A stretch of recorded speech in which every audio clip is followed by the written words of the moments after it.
waiting. There it goes, finally.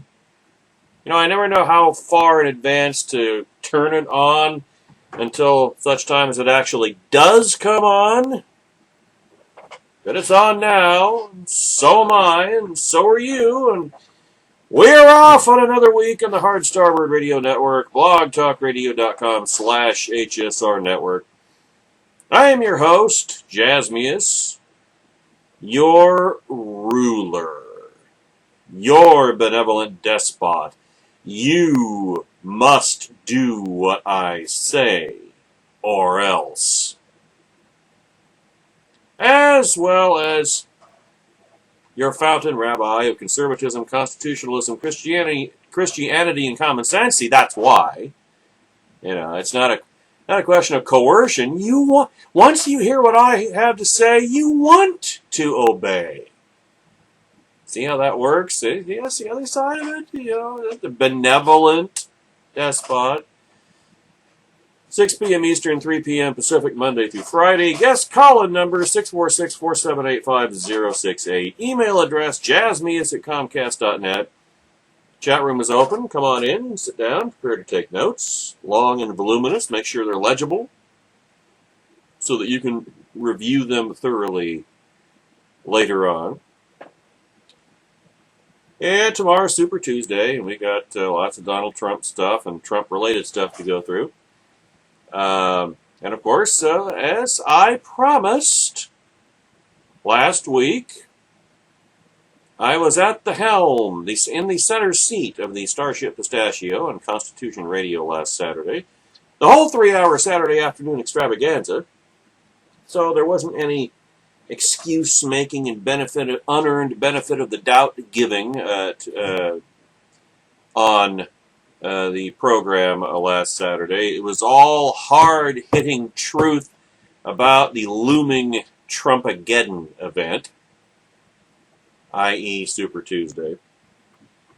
None of this excuse-making, none of this, oh, well, Trump might mean what he's saying, and I like a lot of the things he said, and the GOP establishment has given him every opening, and none of that crap. None of that GOP stuff, GOPE. None of that crap, none of that garbage. Just like I've been saying ever since Defundageddon. Over 2 years ago, 2.5 years ago. The Republican Party has never been more conservative. The Republican Party hasn't sold out. The establishment hasn't sold out. They're not part of the problem. They're simply not revolutionaries. And the Democrats are. And a lot of ex-conservatives who have apparently taken their perfidy beyond just betraying their party, but betraying everything that they ever claimed to stand for, and have now given up. See, that's the irony about this. To whatever degree there is overlap between the Tea Party and Trumplicans, they've given up. That's the irony. See, the so-called GOP establishment...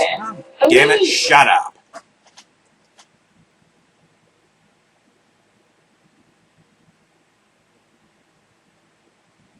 I was doing a lot of work today, folks. That's why I'm starting the program an hour later today, because I got onto a project. It was kind of spontaneous, and it took all morning and into the afternoon, and so I did some frantic blogging to try to catch up.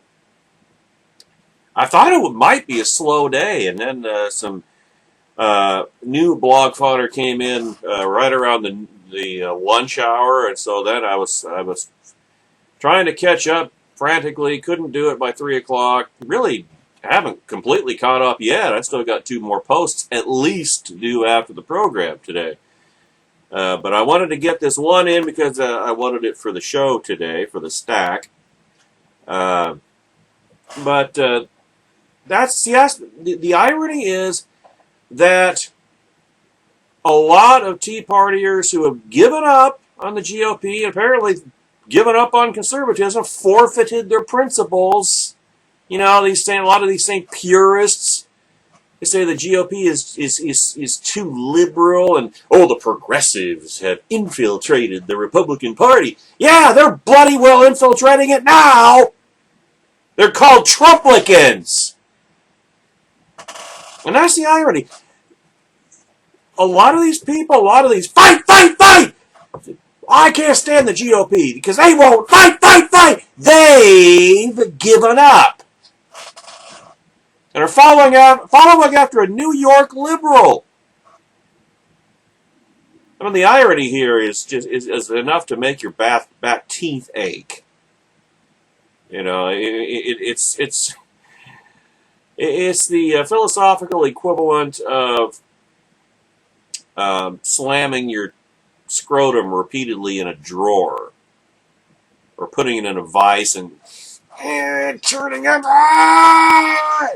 You know, like that scene in one of the recent James Bond movies where Daniel Craig is playing Bond, and the bad guy has him, and he stripped him naked and tied him to a chair, and this guy and the villain has something he's got steel balls at the end of a whip or something, and there's a hole in the chair so that Bond's own balls can hang down below the chair level, and the guy repeatedly whacks these metal balls into Bond's balls, and every time it's like, you know, that's the philosophical equivalent. That really is.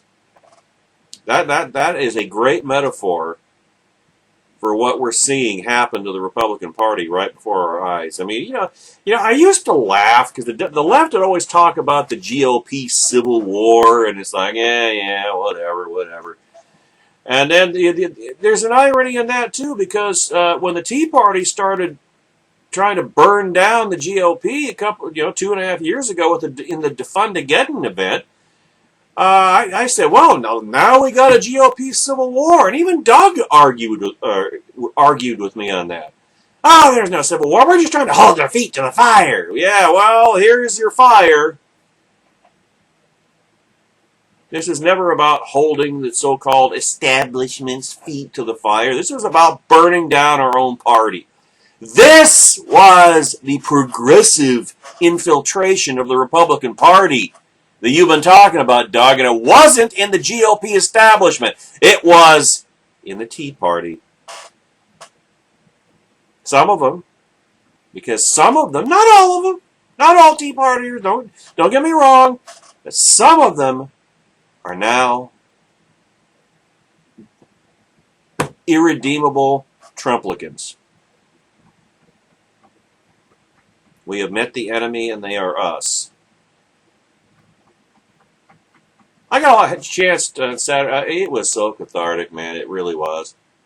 Because I wanted to get this out on KMET. I wanted to get this out to our listeners in Southern California.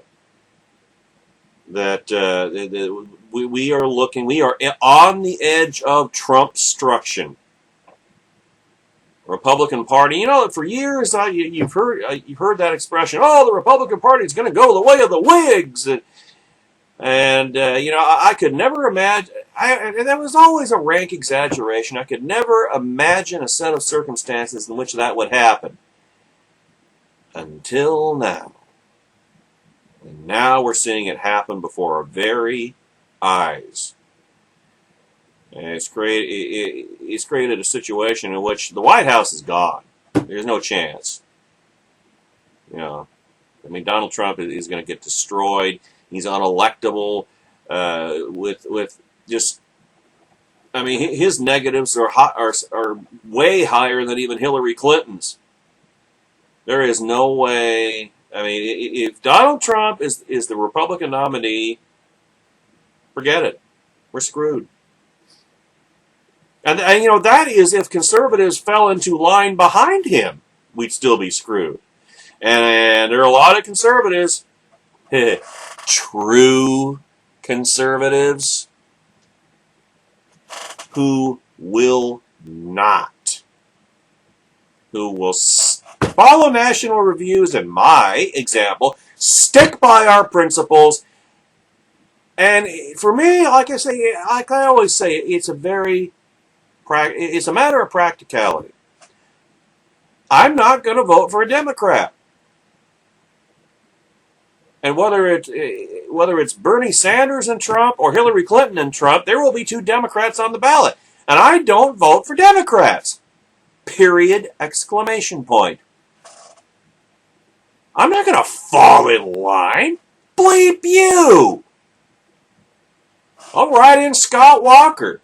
If Rick Perry makes that independent conservative run that some people were the idea of which people were bandying about last week after the last of the felony charges against him in Texas were dropped, I'll vote for Rick Perry. Not so much as a protest, but because as it stands, I will have nobody for whom to vote.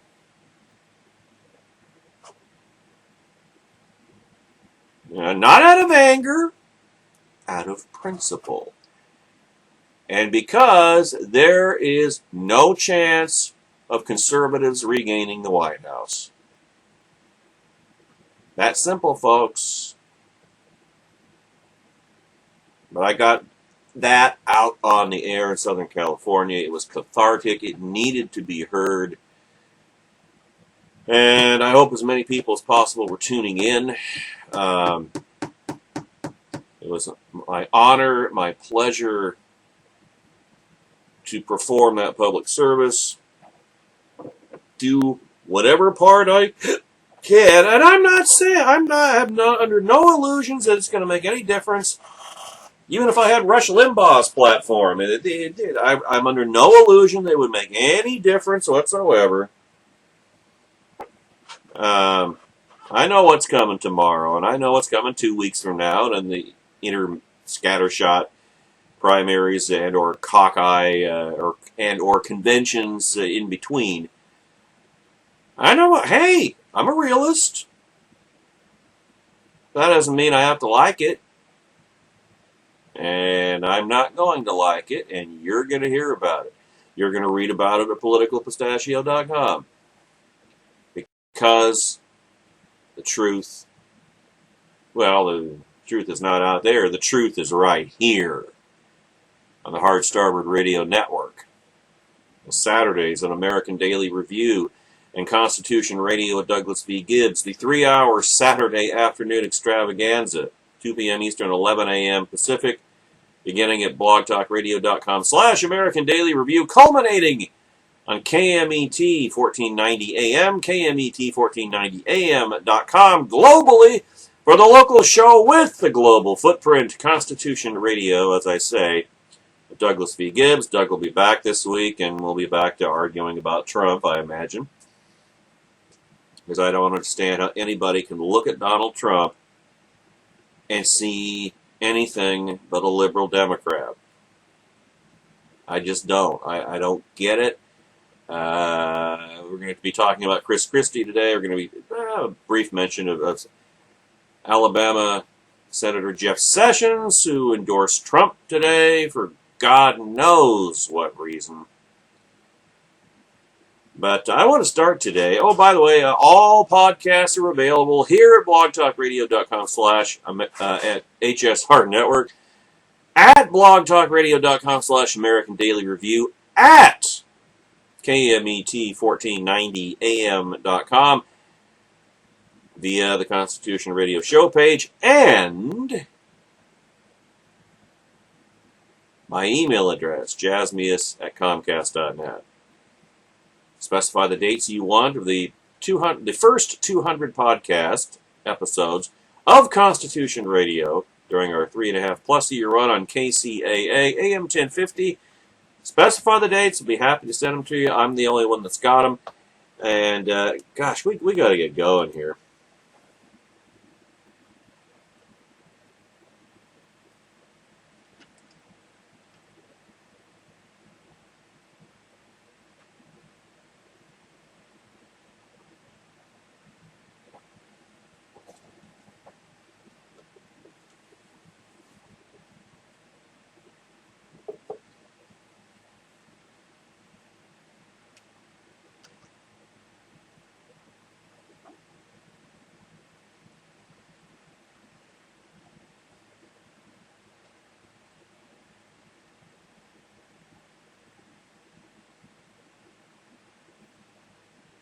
Now, there's still time to turn it around, of course. Well, no, not really, but for the sake of argument, let's just say that there was. But now that many conservatives are moving from the bargaining phase to the depression phase of the Kubler-Ross model, we can begin to grasp with the prospective reality of a Trump versus Bernie Sanders or Trump versus Hillary Clinton general election. David Harse and I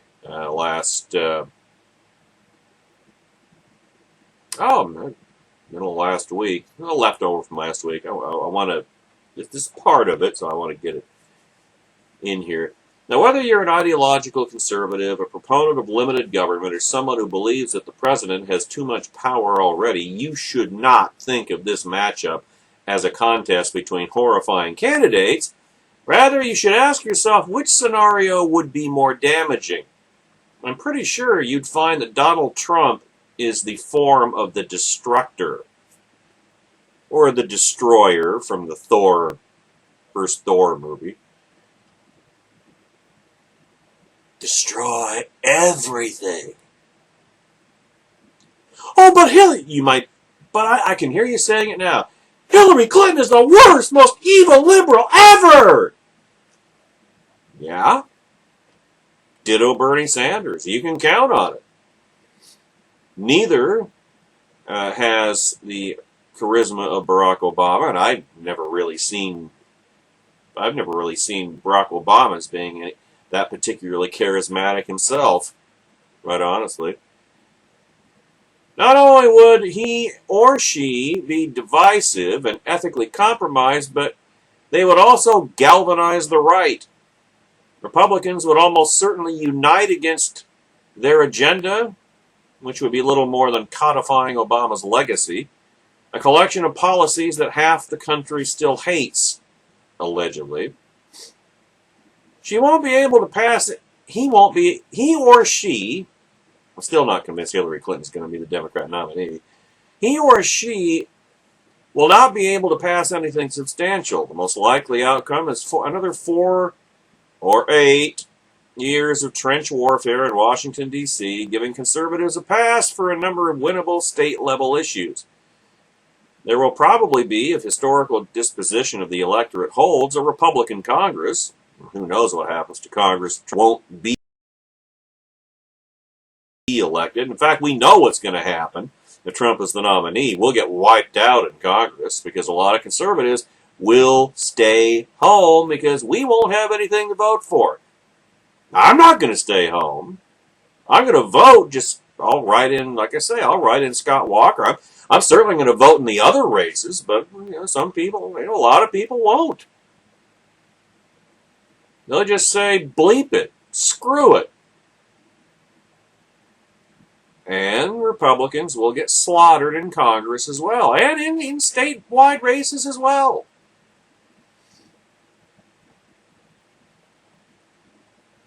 Hardly ideal.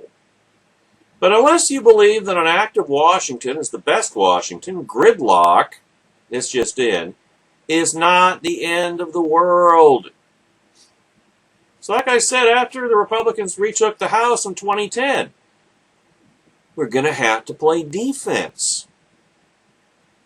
And contrary to Tea Party mythology, and we talked about this last week, the Republican Party has done a pretty good job of playing defense. Just not a perfect job.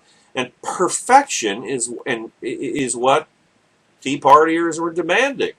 Not just perfection on defense, they were somehow expecting the GOP from the one platform of the House of Representatives to go on offense and roll everything back that Barack Obama has ever enacted. That wasn't going to happen. But that's what they expected. Foolishly. Didn't get what they wanted, and now they're burning down the party, throwing out the baby with the bathwater, rather than educating themselves about how politics works, which is something that I've been saying Tea Partiers need to do. I've been saying it for several years now. and they just don't listen. Now the myth the Democrats get everything they want will persist, but despite plenty of well-earned criticism, the GOP has been a more effective minority party than constituents give it credit for.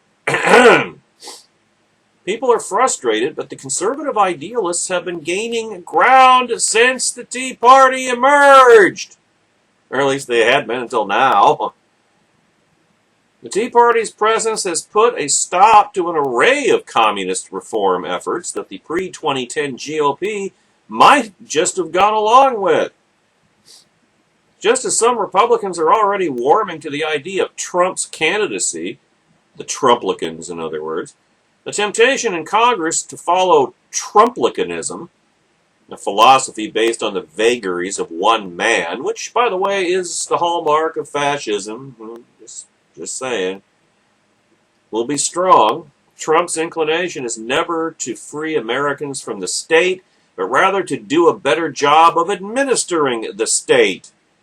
We're going to take care of everybody! Hey, everybody, we're all going to get laid! How? Through great deals and assertive leadership. Or in other words, everything the Founding Fathers did not want the presidency to be.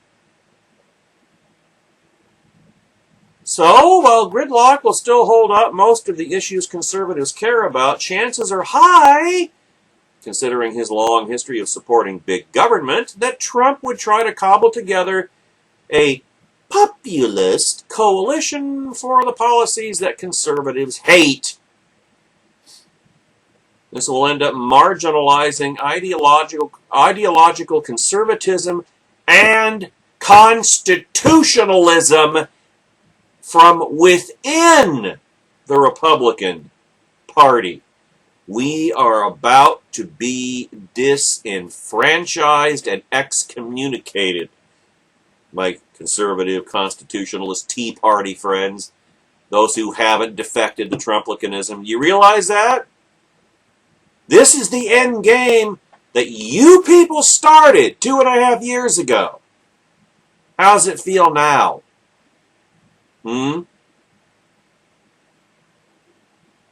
I mean, what will Reaganites gain from a Trumpetancy?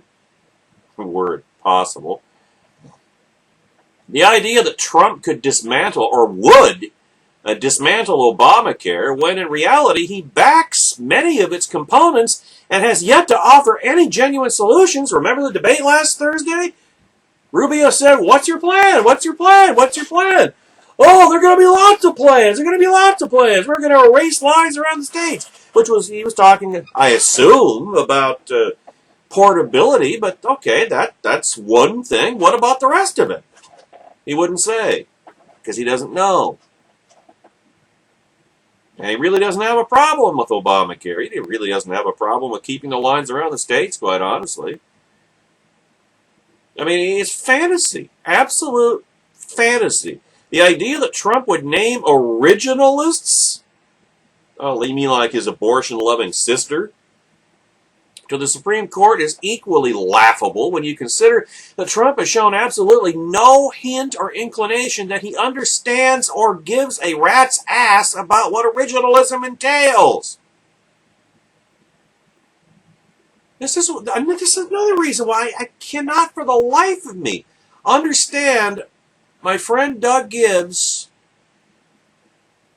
fellow with the American Freedom Alliance, president of the Constitution Association, director for the Center for the Study of the United States Constitution, constitutional author, latest book out, Concepts of the United States Constitution, available at CreateSpace.com, Amazon.com. You can get it through DouglasVGibbs.com, PoliticalPistachio.com. It's all right there, and yet even my friend Doug Gibbs seemingly refuses to recognize that Donald Trump is the antithesis of a constitutional originalist.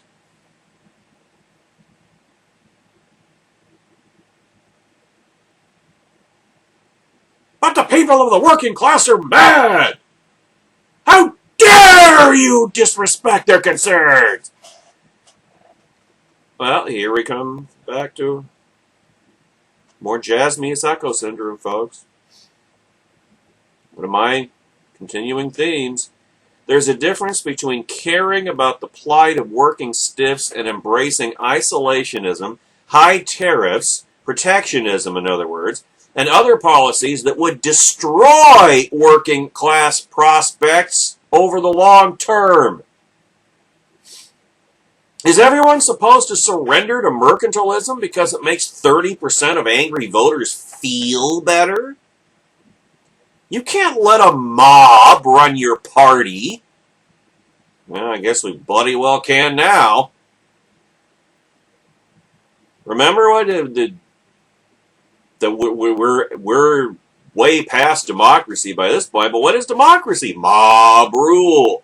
That's why I don't like populism. It's not constitutional. The will of the people. Well, you know what? Sometimes the people are wrong.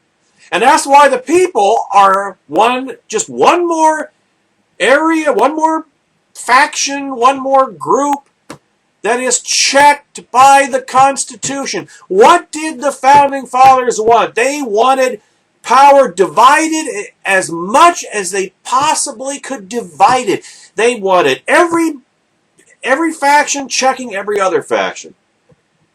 Within the federal government, the three branches of government, the executive checks the judiciary, which checks the legislature, which checks the executive, which checks, just checks and balances.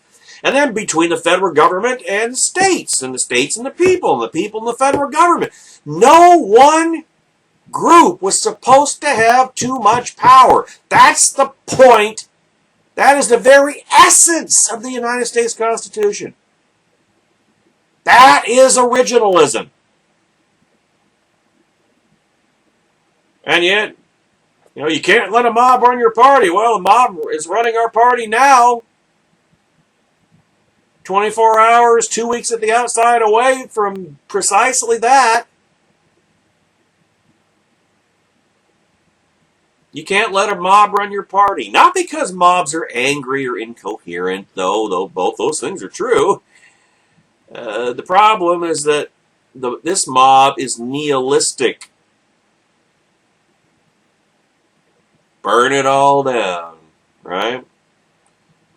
It's worth pointing out that the chances of Trump's protectionist policies passing with a bipartisan coalition of communists and protectionists are far higher under Trump than Sanders or Clinton or Hillary Clinton.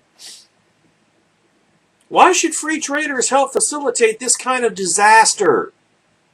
So they can brag about having a Republican president? Republican in quotes.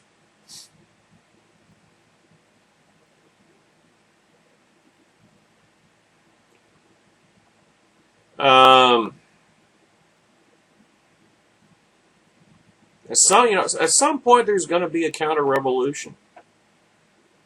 And the chances of it being peaceful are, if they're haven't already completely vanished, it's approaching the vanishing point.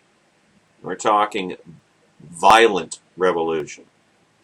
This is what happens when you let passions run rampant, run riot. Pun intended. That's what happens. What did you think? What do you think the Civil War was? The passions over slavery were they just built and built and built until there was no way for them to be resolved within the constitutional system. This is another one of my bones of contention with my friend Doug Gibbs. In the book, in his latest book, Concepts of the United States Constitution, he considers Abraham Lincoln to be one of the worst presidents in American history because, Abraham Lincoln introduced progressivism into this country. And I keep trying to explain to him, no, it's a bit more complicated than that, Doug. Because emotionalism, the anger over slavery on both sides of that issue built to the point where compromise was no longer possible. If you want to give progressivism, quote unquote, an opening, let public anger, passion, emotion, rage run rampant. And that's exactly what you'll get, because you will get violence, you will get pitched battles in the streets. I mean, when people will play by the rules as long as they believe everybody else will play by the rules. When it becomes clear that nobody has to play by the rules anymore, and you're on the screwing end of what's going on, you have absolutely nothing left to lose by, shall we say, taking matters into your own hands.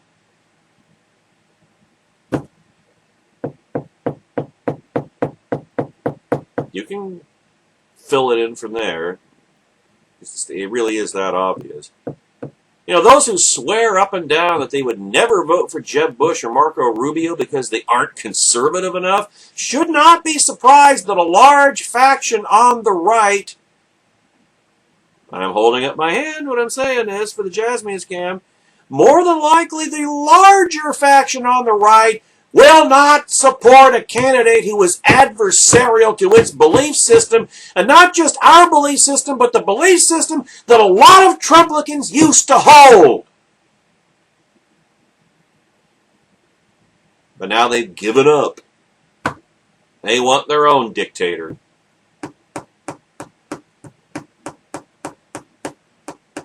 And conservative, they're formerly fellow conservatives are just too weak to do what had to be done. Frustration with the very document that they once venerated, which makes vast changes, fast, quick, destabilizing changes, very difficult to do. It's supposed to be difficult.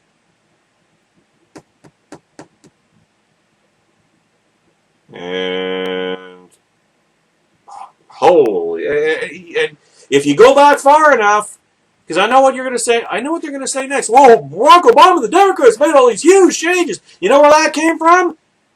Tiny righties taking a walk on the GOP in the 2006 midterms and then the 2008 election. That's it. We would not be in this mess if you trace it back far enough, trace it back a decade. We would not be in the mess that we are in today if it weren't for conservatives. Tidy righties, as I referred to them a decade ago. Now you'd call them Tea Partiers. Ideological purists who wanted to teach the GOP a lesson. And it taught the establishment a lesson. It taught them they couldn't rely upon the conservative base.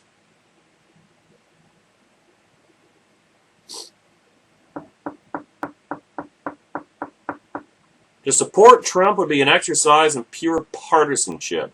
For conservatives, it would mean facilitating their own destruction. It makes no sense.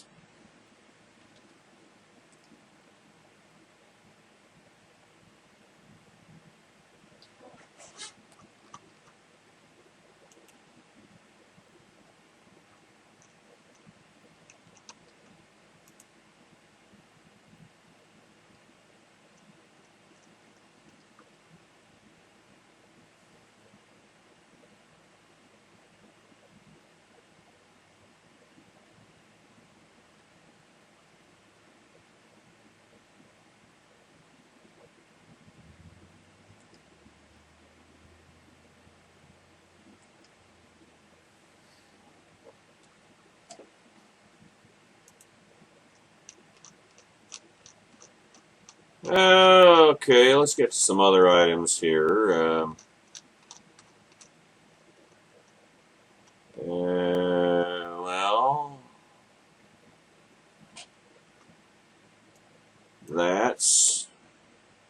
inconvenient.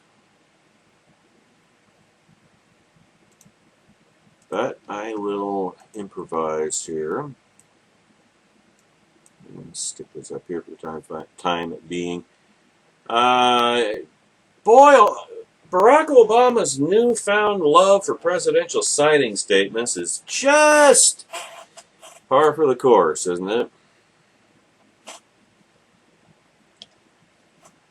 Remember signing statements? You know, the addendums that President Bush 43 sometimes attached to bills he signed into law, indicating the parts of them with which he disagreed. Remember how Barack Obama cited that as proof that W was an authoritarian tin pot power abuser with no respect for the Constitution during his first run for the White House 8 years ago? And how when he was president, he was going to do away with signing statements altogether? Yeah, good times, good times. You know why I'm asking these questions, right?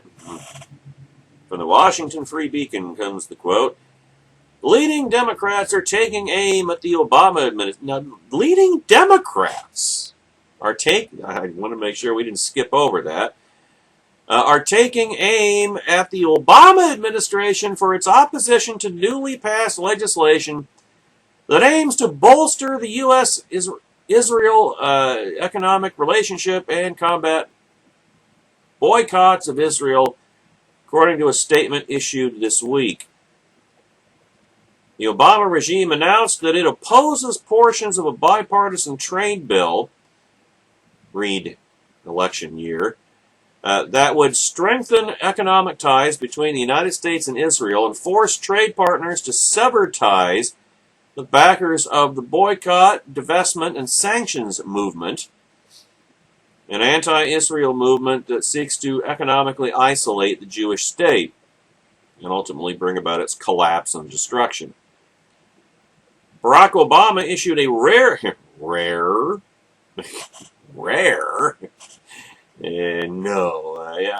Obama issued one of his typical statements opposing the bill's pro-Israel language this week, claiming that it sought to legitimize Israeli settlements.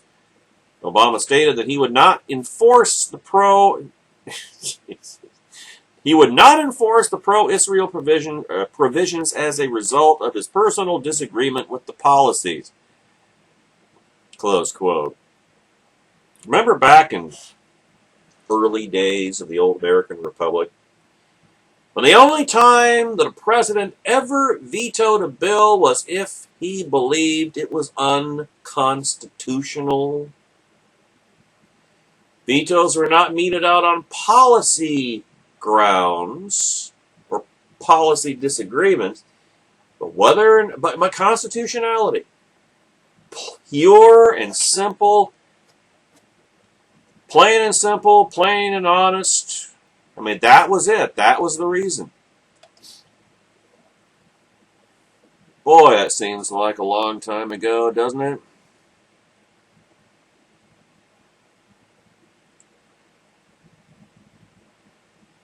Boy, my broadcasting computer is just not working right now. Good thing I have my laptop. And that's probably going to start going punkety, punkety, punkety, punkety here. If my usual luck holds. But the thing to bear in mind here is that Barack Obama disagreed with this bill, yet he signed the bill into law anyway. I mean, you know what this is? This is effectively a line item veto, which I thought the Supreme Court had declared unconstitutional. You know how line item veto works for a lot of state governors is they get a bill, they go through, and they just cross out the portions of a bill which they disagree, and they sign the rest. You know, it's like a cafeteria style process. And but that's not supposedly Supreme Court said. Oh, it's not. The Supreme Court. Well, they didn't technically declare it unconstitutional. They said that. I even forget the details of it now. But the bottom line is, the Supreme Court disallowed the line item veto, because if you remember, that was one of the planks in the 1994 contract with America, is a line item veto. Then Congress passed one, and then it was struck down as being unconstitutional, and so, long story short, what Barack Obama is doing by this signing statement, something that he claimed he would never do. He would never issue a signing statement like the dictator George W. Bush did. Is effectively a line item veto, which supposedly is unconstitutional. But well, of course, Barack Obama. It's his constitution too. It's his constitution now, I suppose. Now, why he signed the bill, if he fundamentally disagreed with its tenets, it really isn't all that baffling, since if it was truly bipartisan and sufficiently so to override an Obama veto of the whole thing, he probably didn't want that public humiliation. So in his usual lawless, passive-aggressive fashion, he signed it and will passively and unconstitutionally veto the parts he doesn't like after the fact by abrogating his constitutional duty under Article 2, Section 1, that the law be of the United States Constitution, not the Obama-tution, but the United States Constitution. Yes, Obama-tution is a word, I just said it. After the fact, by abrogating his constitutional duty under Article 2, Section 1, that the law be faithfully executed. Because the one doesn't care about standing for his principles, he only cares that his principles and he win. See, if he was being honest and transparent, he would have vetoed the whole bill because he didn't agree with it, but then his veto would have been overridden. So, the old saying, it's easier to get forgiveness than permission. Well, this is another example of it. He's just going ahead and, in effect, using an unconstitutional line item veto on the portions of the bill he doesn't like, because he doesn't want to be publicly seen as having his veto overwritten. That's why he signed it. It's all his image, it's all his ego, and he's going to dispense with the parts that he doesn't like. The parts that support Israel.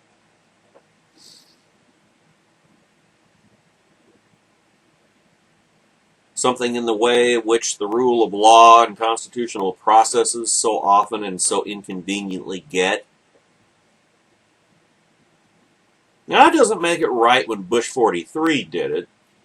I don't think he ever did it like this egregiously. It does make it cynically entertaining, though, as yet another flagrant example of my right tribe, wrong tribe metaphor. It's terrible if Bush 43 does it, but Barack Obama, yeah, he's the dictator. He's the God walking the earth. He can do whatever he wants, right? So much so that you can almost forget that this is yet another egregious manifestation of Red Berry's intractable anti-Semitism. One wonders how viable Democrat anger at their demigod's actions really is.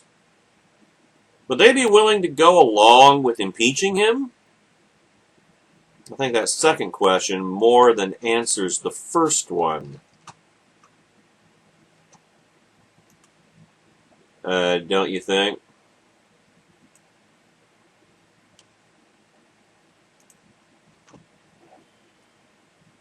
One more before we go to the top of the hour break. Mitch McConnell is preparing Senate Republicans for Trumpageddon, or at least trying to.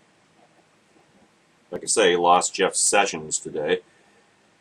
And most likely, and it is most likely a futile, hopeless endeavor.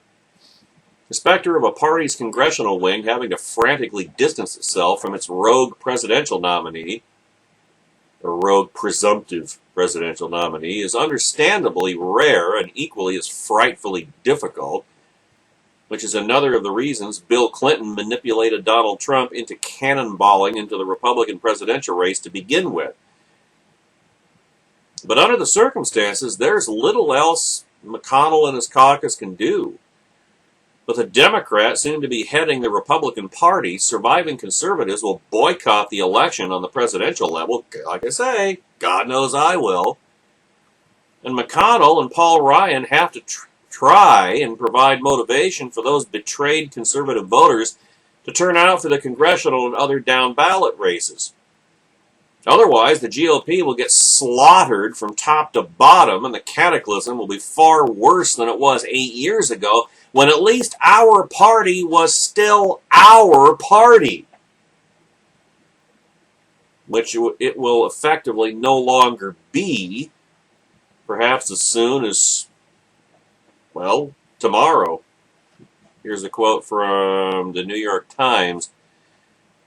While still hopeful that Marco Rubio might prevail, Senator McConnell has begun preparing senators for the prospect of a Trump nomination, assuring them that when it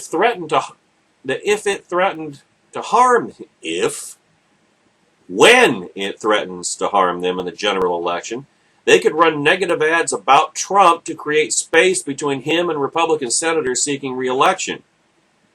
Senator McConnell, the Senate Majority Leader, has raised the possibility of treating Trump's loss as a given and describing a Republican Senate to voters as a necessary check on a President Bernie Sanders or Hillary Clinton, according to senators at the lunches.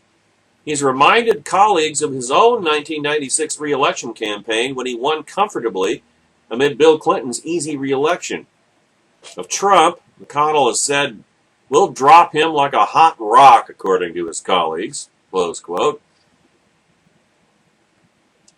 With Trump as the Republican nominee, in other words, the presidency is lost to conservatives, no matter who ended up in the winner's circle this November. So conservatives in Congress have to play defense against both Democrats and Trumplicans. That's how insane the situation, or that's now the insane situation the right faces. You'll note I said conservatives and not Republicans. That's the distinction that Olapundit at hotair.com made Saturday afternoon, whether he realizes it or not.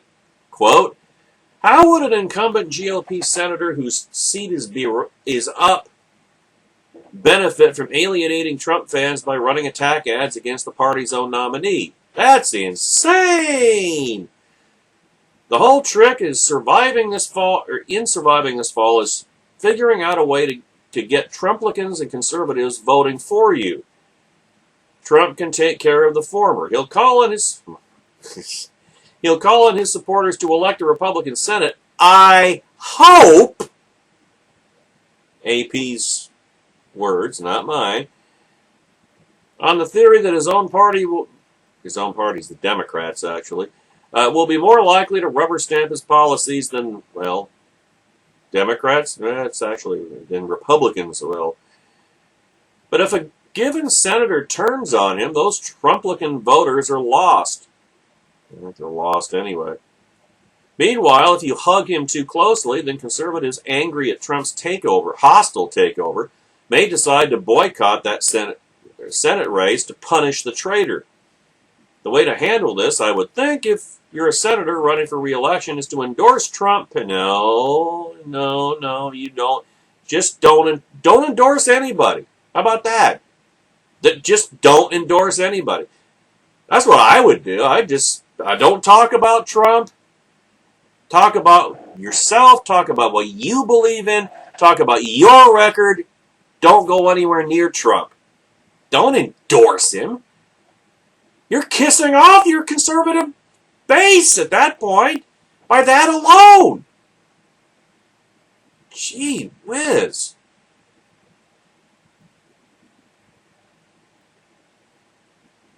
Pay lip service to his populist appeal is needed. That's a death warrant. But reiterate at every opportunity that you're a conservative. Those two things are incompatible. You can't do both. You see, you're getting an idea of how unbridgeable a divide this really is? When Trump says something damaging, politely disagree is needed. The press is never going to let them get away with that. If Trump says it, every Republican believes it. That's how the press is going to cover it. We all know it too.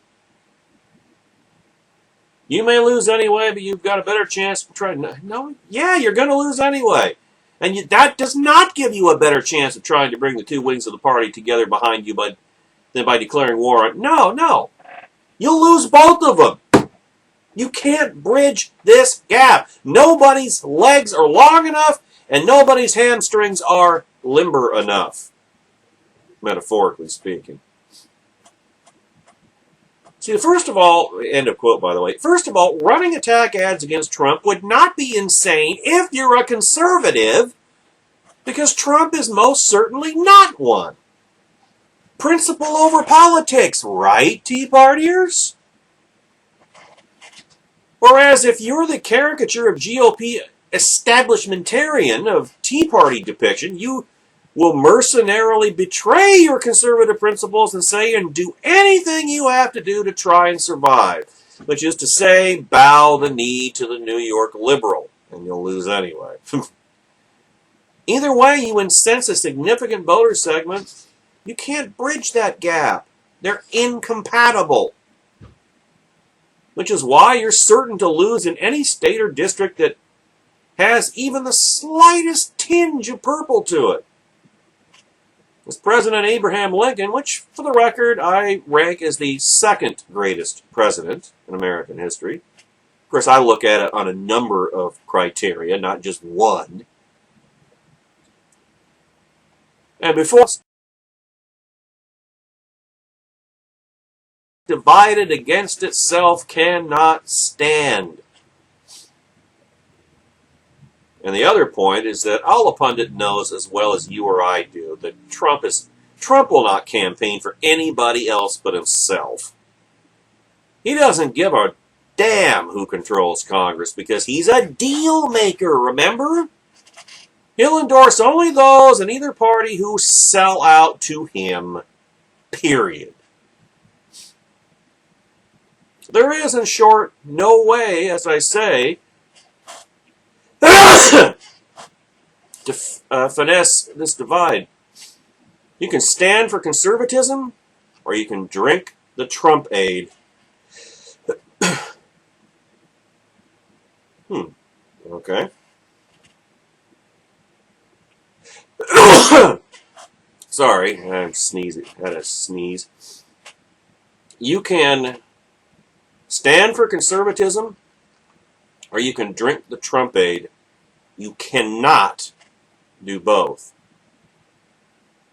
And without doing both, if you're a Republican senator or representative in what would otherwise have been a competitive race, you can't win re-election.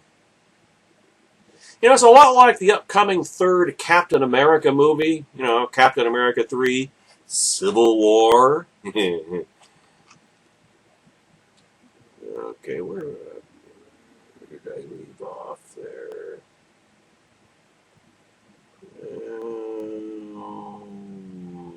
Yeah, here it is. That's where I left off.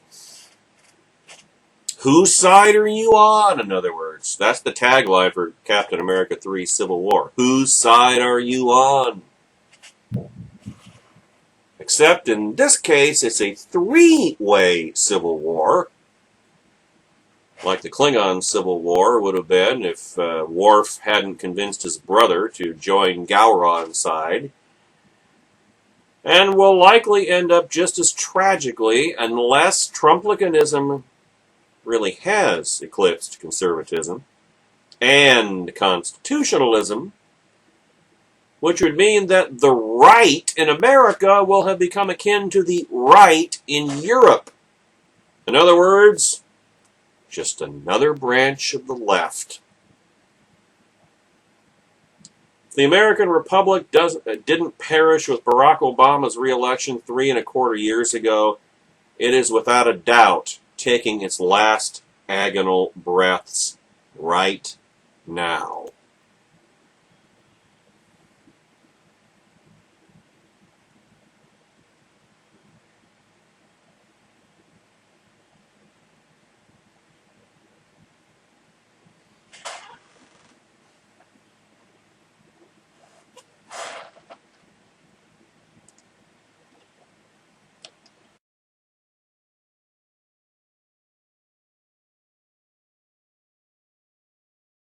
Gotta turn on. There we go. Jasmine's cam's on. Rush doesn't have this problem with the Ditto cam, does he? Well, he's got people to run it for him. Hey, I am the poor man's Rush Limbaugh here on the Hard Starboard Radio Network. In fact, apparently on Rush Limbaugh's program today, talking about Jasmine's echo syndrome from Rush Limbaugh. Maybe Trump dodged the KKK questions on the CNN State of the Union with Jake Tapper yesterday, so as not to alienate people who might vote for him. Maybe he's nervous after that debate. Maybe he's worried. Oh man, oh man, oh man, Shevitz. Boy, you know, can you imagine if I got to fill in for Rush Limbaugh one day? Especially like, hey, long about now. Can you? Oh, man. Well, actually, having like 5 commercial breaks an hour would make it impossible to maintain a train of thought. But other than that, yeah,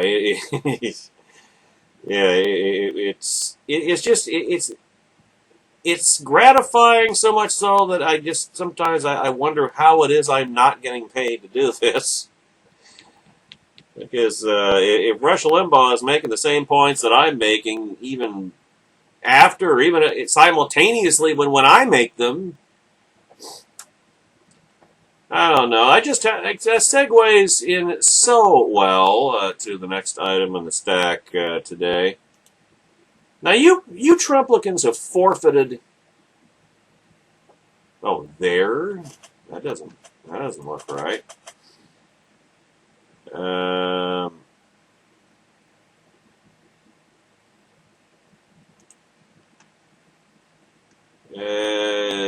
Forfeited.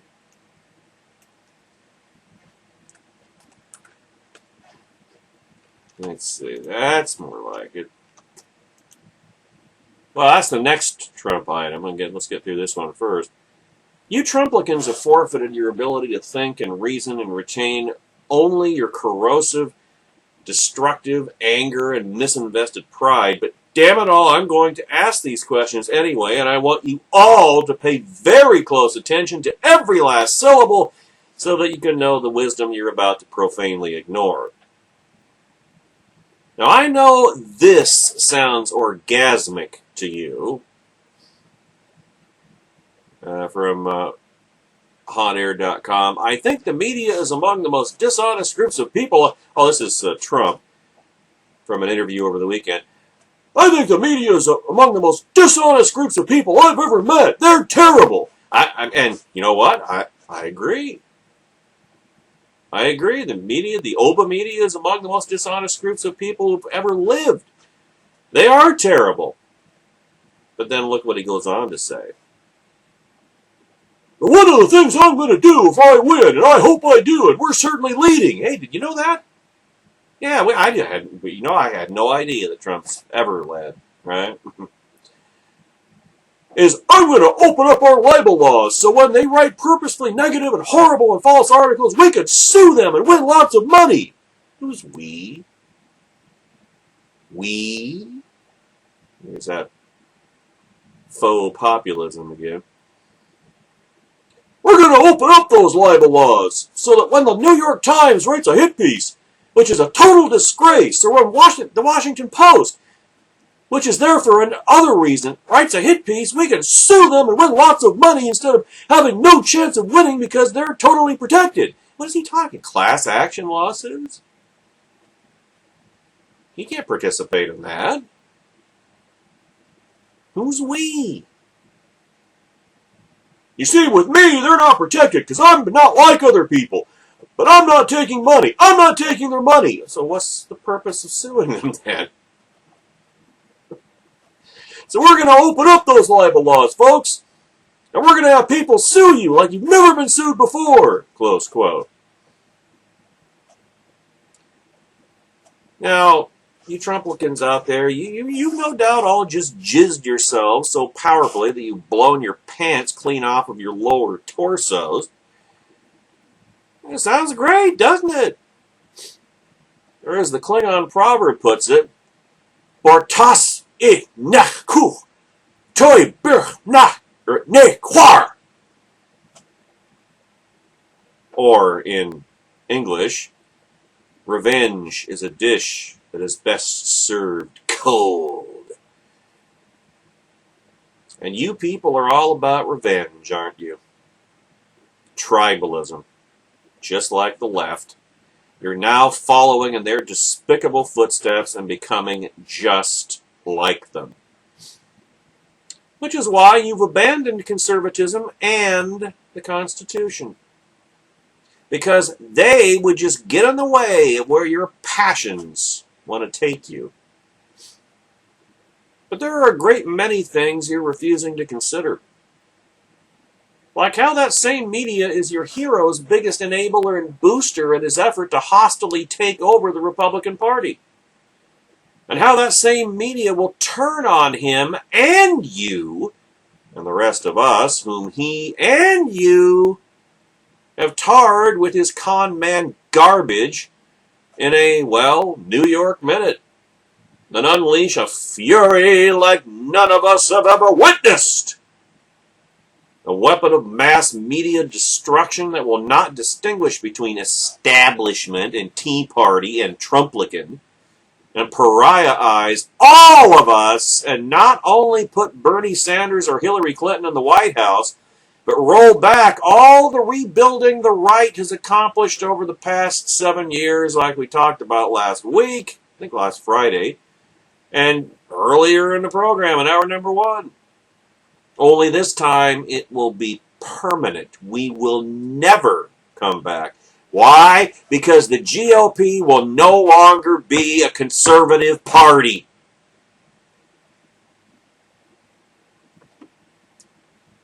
Like how Trump won't just go after the New York Times and the Washington Post, or maybe won't go after them at all, but instead he'll take down the Washington Times, the Washington Free Beacon, the New York Post, National Review, the American Spectator, the Weekly Standard, Breitbart, the Federalist, Hot Air.com, Rare, Reason, Town Hall, heck, maybe even Political Pistachio, if the Donald is feeling particularly petty. Sites that still stand for the conservatism and constitutionalism that Trumplicans have betrayed and abandoned to chase after this authoritarian carnival barker. That's the far greater likelihood, in fact, as the major media will find much less to which to object, and will, as they always have, find Trump far more entertaining and therefore ratings-grabbing than they would any real Republican. And the alternative media that retains its philosophical principles will be far more relentlessly critical of the notoriously thin-skinned real estate mogul. You guys do the math. Or are you looking forward to that as well? Do you realize the unsavory company in which that puts you? And then there's the First Amendment y'all are forsaking. Congress, remember? Congress shall make no law respecting the establishment of religion or prohibiting the free exercise thereof, or abridging the freedom of speech or of the press, or the right of the people peaceably to assemble and to petition the government for a redress of grievances. Remember our outrage, all of our outrage, when Barack Obama jettisoned Freedom of Information Act regulations for the Office of Administration and grabbed the phone records of the Associated Press and spied on Fox News correspondent James Rosen, and when California Democrat Senator Dianne Feinstein attempted to claim that journalists are only people who were paid to be a writer for a news entity, and when the Donk Super Congress of 2009 threatened to reinstate the oxymoronically dubbed Fairness Doctrine, or when in the very last Congress, Senate Democrats brought to a floor vote a constitutional amendment to actually, openly, and formally repeal the First Amendment. You remember all those things, folks? As bad as they were, this is worse because it's in our party, this instinct. You know why? Because a President Trump isn't going to attempt to persuade Congress to this scheme or get somebody on Capitol Hill to introduce it as a bill. I'm just a bill, yet I'm only a bill. Which only a Democrat would do, by the way. No Republican is going to introduce a bill like this. Bill public consensus. By the way, Donald Trump would redefine the term bully pulpit, wouldn't he? Because that's what Donald Trump is. He's a bully. He's a bigger bully than than CM Punk claimed Vince McMahon was. He called Vince McMahon, "You are the biggest bully I have ever seen in my entire life, and you will apologize." Donald Trump's an even bigger bully. Well, he's the bigger bully to the whole country, specifically the right. And you got so many Stockholm syndromized righties that are following after him like some sort of rug-wearing Pied Piper from hell. Now, Trump would never introduce a bill, get sponsors for it, build public consensus, or otherwise work within the dry, boring, unentertaining, constitutionally established process. He would, ta-da, impose his opening up the libel laws by executive order, just like Barack Obama. I don't even know. Aren't libel laws at mostly, if not entirely, at the state level? How's he going to open up those laws from the federal level?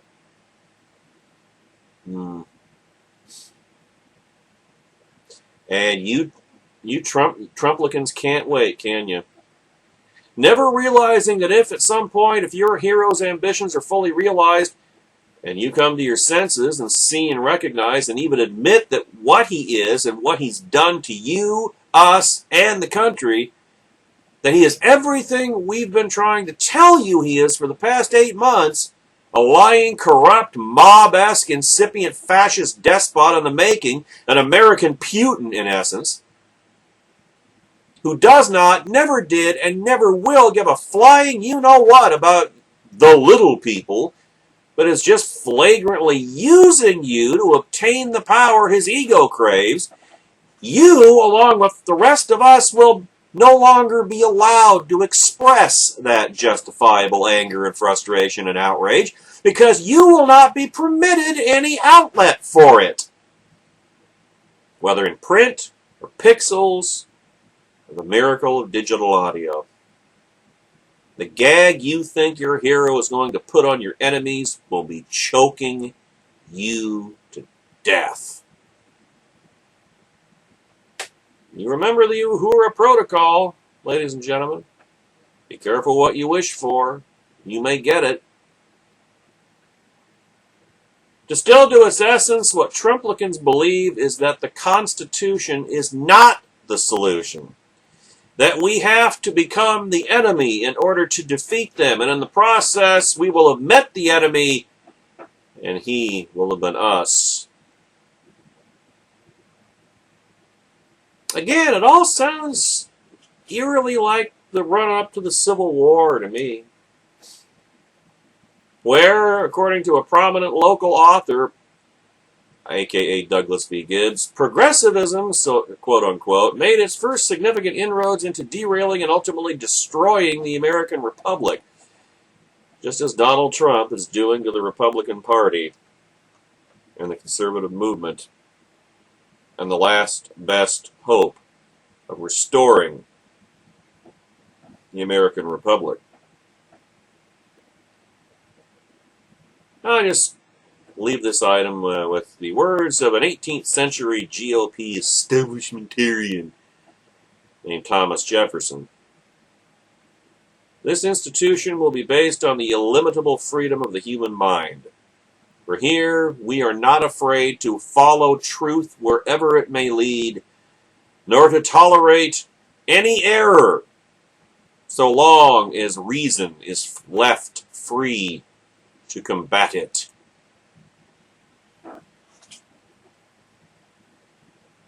Apparently that's going to be a thing of the past. Okay. I'm faster than my computer. Who would have thought? Now, oh yes, speaking of KKK. And Trump and David Duke sitting in a tree. KKKKKKK. Hey, don't get mad at me, Trumplicans. I didn't say it. I'm just pre-quoting what's going to be in every Democrat attack ad between the day Trump, as a Democrat, steals our nomination and November 8th. And which every Republican incumbent and challenger all the way down to local dog catcher is going to be tarred as well. You want to know why Mitch McConnell is telling Senate Republicans, you run attack ads against Trump, you got to try to distance yourself from this guy? This is a good example. Because the media is not going to distinguish between different wings of the Republican Party. They're going to tar all of us with whatever Trump says and does.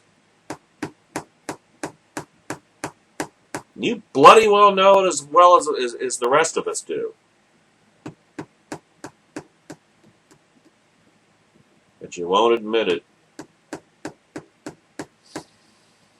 Just like Trump passive-aggressively plays up his birtherism at Marco Rubio's and Ted Cruz's expense. I mean, hey, sauce for the goose, sauce for the gander, you know.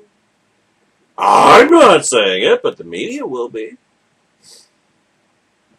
Except in my case, I'm serious as a heart attack about those Democrat attack ads and the Pompadour Prince's failure to escape that one of many general election holes into which he's dug himself.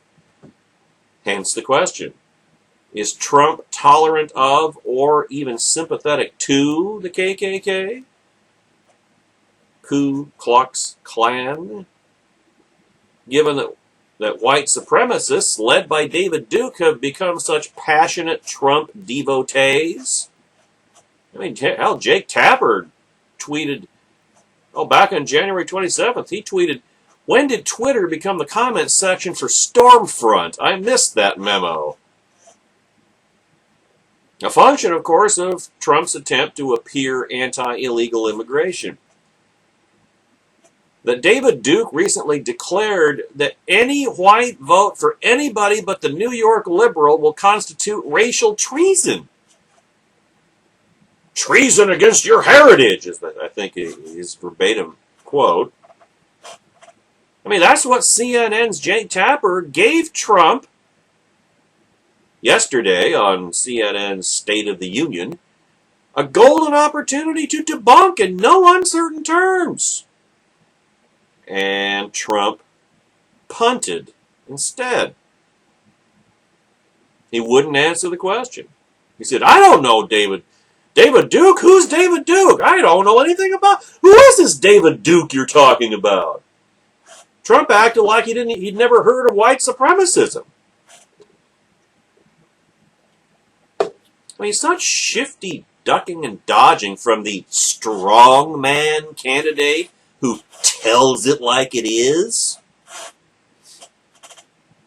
And on a question that was not only easy peasy lemon squeezy, but an attempt by the media he claims to want to sue out of existence to do him an engraved favor. So what gives? Is Donald Trump a racist? Why on earth didn't he disavow Grand Wizard Duke? Well, as usual, the answer is complicated.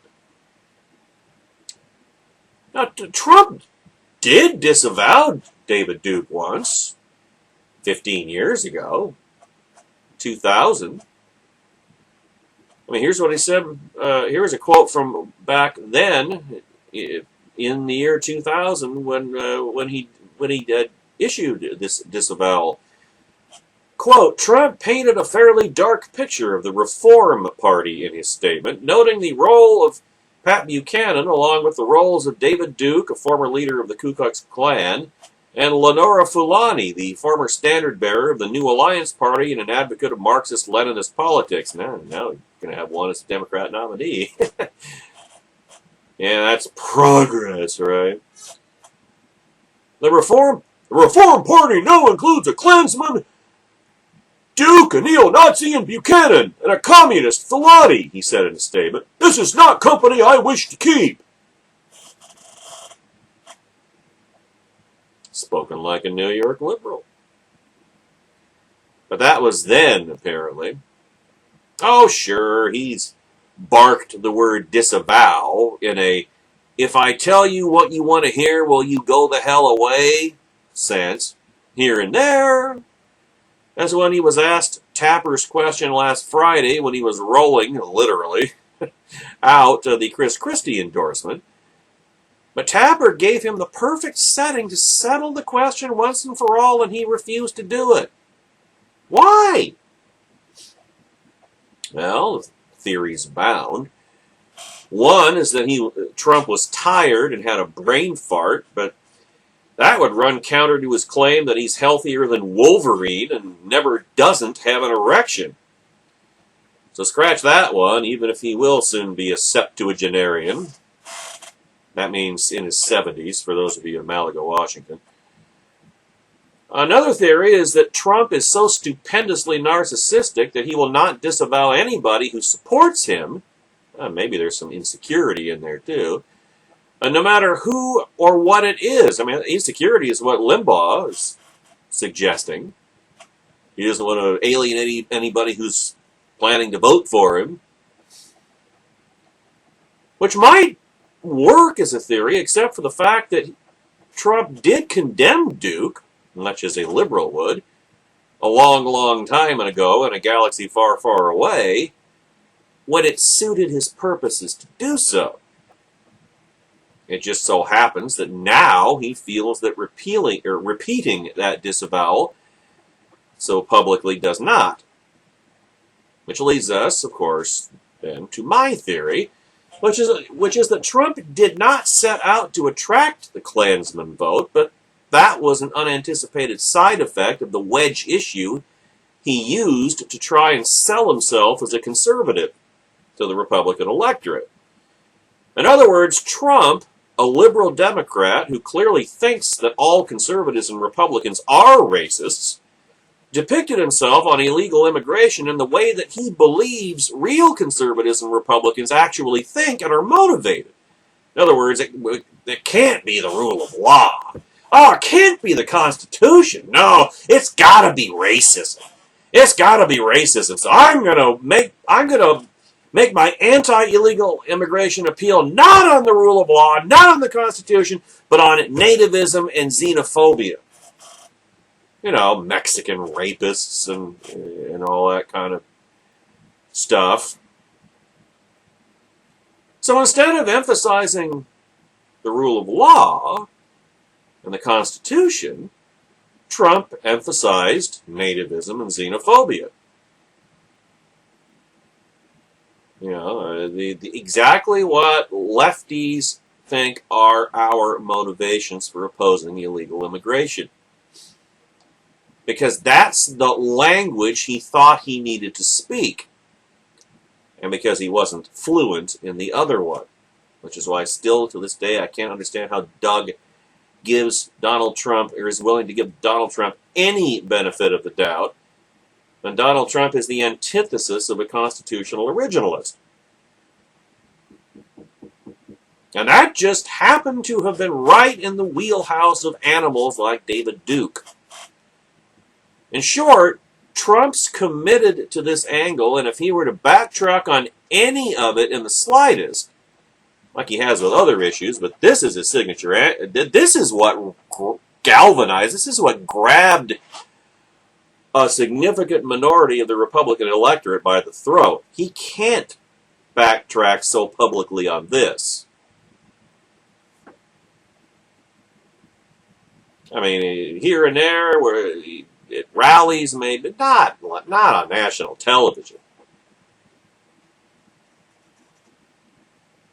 And he fears it would be seen as a weakness, to say nothing of bowing to political correctness, also a concept that he and his drones don't understand. In other words, being anti-PC doesn't mean being a jerk or a monster. Now, this in turn reinforces what I've believed about the Trump candidacy from day one.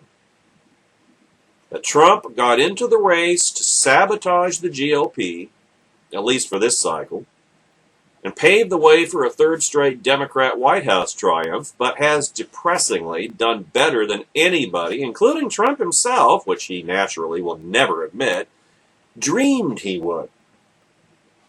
And now he finds himself the front runner and bordering on presumptive nominee, and now his inability to pass for a real conservative and his being a political rookie is coming back around to start biting him in the ass.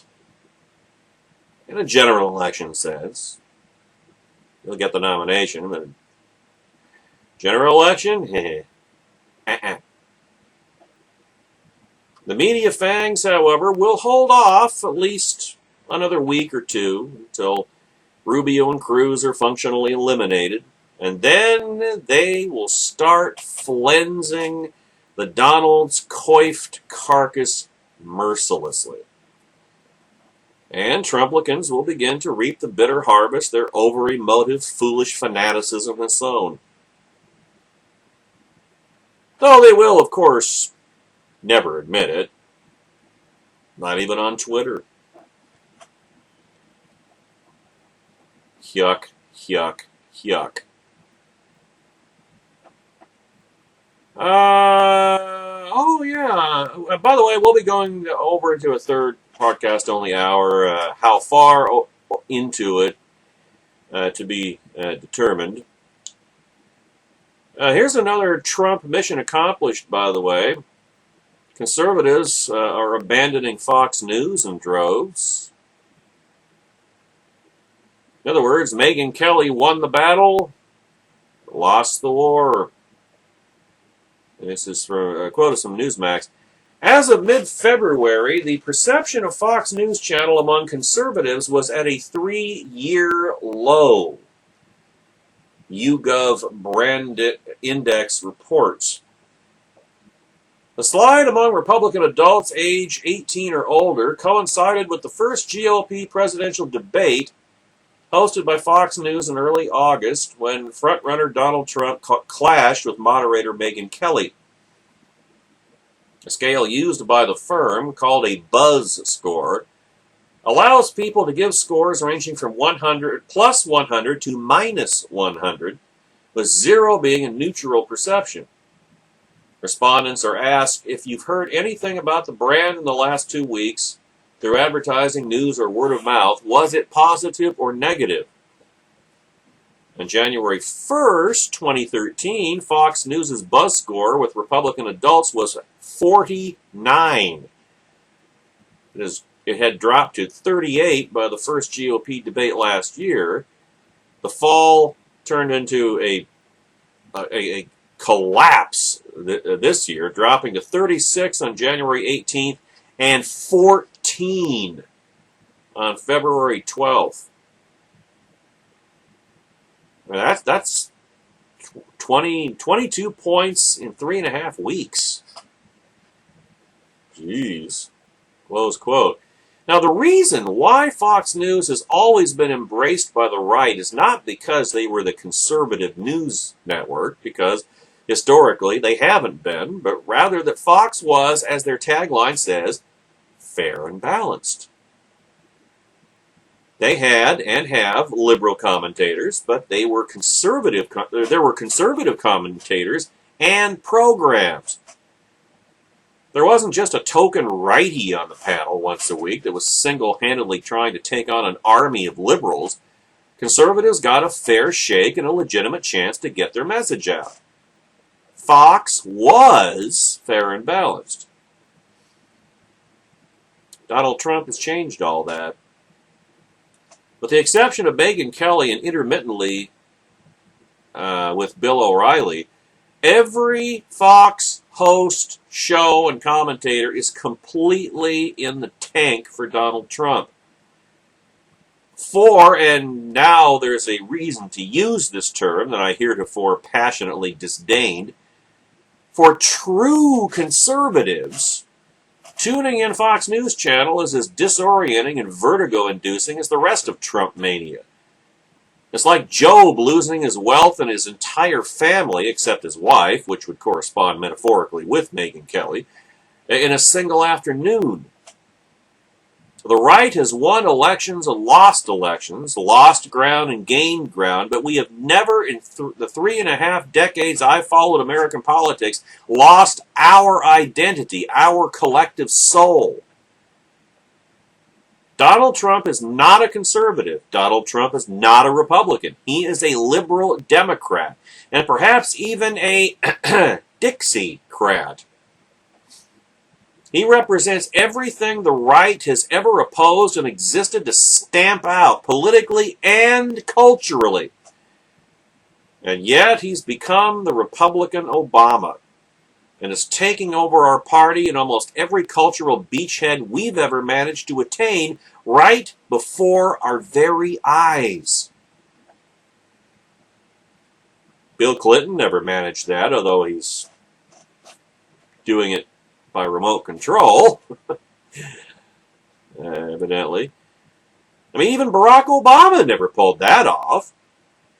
Trump is the ultimate enemy within, the terminal, inoperable stage 4 cancer that the Republican Party cannot survive and will keep the old American Republic moldering in its grave with no more vehicle by and with which to resurrect it, or even itself. And Fox, aside from Megyn Kelly, is his mouthpiece. And the only one he's going to have after March 15th at the latest, which will make Fox News Channel even more unwatchable than it's become already. The Kelly file alone accepted. Fox News is no longer fair and balanced. And that, of course, is their choice. First Amendment, freedom of the press.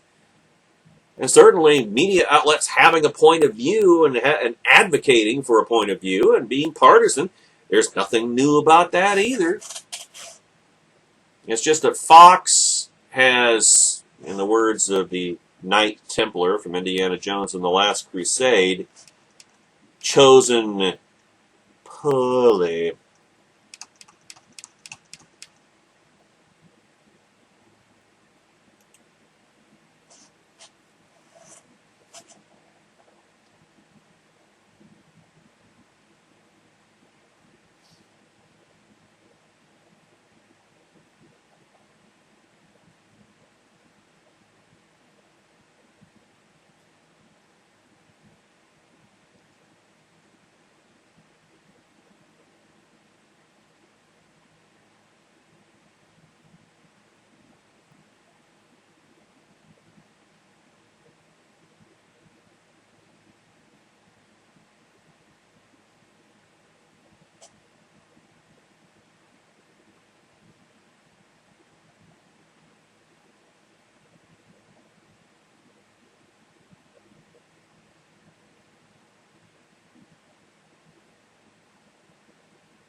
Boy, what a sad, sad way for Chris Christie's run to end, huh? Yeah, Chris Christie, the pugilistic, in-your-face, tough-talking New Jersey governor, one-time Tea Party rock star, and now Donald Trump's pool boys. Yesterday, Chris Christie and we confirmed he ain't no Donald Trump. First of all, Chris Christie is a loser. Didn't even make it past New Hampshire. Second, in his first round of Sunday shows since turning heel on his own party last Friday, Governor Goodyear didn't receive the Kid Glove's slightly starstruck knows he's really one of us media treatment that his endorsee will be receiving for another couple of weeks until the roof falls in on him, but got fricasseed by George Stephanopoulos on ABC's This Week program yesterday for his cowardly accordioning. Dropping to his knees in front of, well, let's just put it this way. Because, Chris Christie blasted. He used to blast, not just a few weeks ago. He would blast Donald Trump for being anti-Muslim and for being anti-immigrant. I mean, he didn't spare to the degree that anybody ever took Trump to task. He blasted him in his characteristic, verbally pugilistic way. And now here he is, last Friday, bowing the knee to the billionaire slumlord. And Stephanopoulos he didn't just grill Chris Christie, he flame broiled Chris Christie. I mean, the mental image of the Big Show on his knees in front of an unzipped Donald is too mentally scarring. So substitute instead the picture of how a grilling with that much fat and grease released didn't ignite a fire that burned down the entire This Week studio. And it wasn't close to what Christie deserved. What an ignominious end for the one-time Tea Party rock star who made uncompromising, pugilistic, like-it-is telling his trademark, and now, 6 years later, he's reduced himself to nothing more than a big, fat, simpering, obsequious, dissembling, boot-licking toady. Hermann Goering to Trump's Adolf Hitler, if you want to go Godwin with it. I mean, it's absolutely pathetic. And yes, he's a coward, which Christie demonstrated by, yes, ducking. Remember when last week, I think it was last week, remember that Republican, no, not the Conservative Reform Convention? So, I think it was it was in South Carolina. It was the week before last. And remember how Marco Rubio no-showed that? He was 45 minutes late for his scheduled appearance, and then he just decided not to show up. Remember how I blasted Marco Rubio for that here on this program? Here's Chris Christie essentially doing the same thing. It was cowardly when Marco Rubio did it. It's cowardly when Chris Christie does it. Here's the quote from wync.org. Following the noon endorsement, I imagine this is the National Public Radio affiliate in New York City. Following the noon endorsement on Friday, CNN announced that Christie would appear on Sunday's State of the Union program with Jake Tapper, who has interviewed the governor several times in the past. But a source familiar with the matter said Christie's camp grew concerned. He still has a camp. concerned that Tapper was going to blast the bleep out of him, well, or aggressively question, the way George Stephanopoulos did, Christie about Trump, and on Saturday night, the governor bailed on the interview. That's right, Chris Christie waddled away.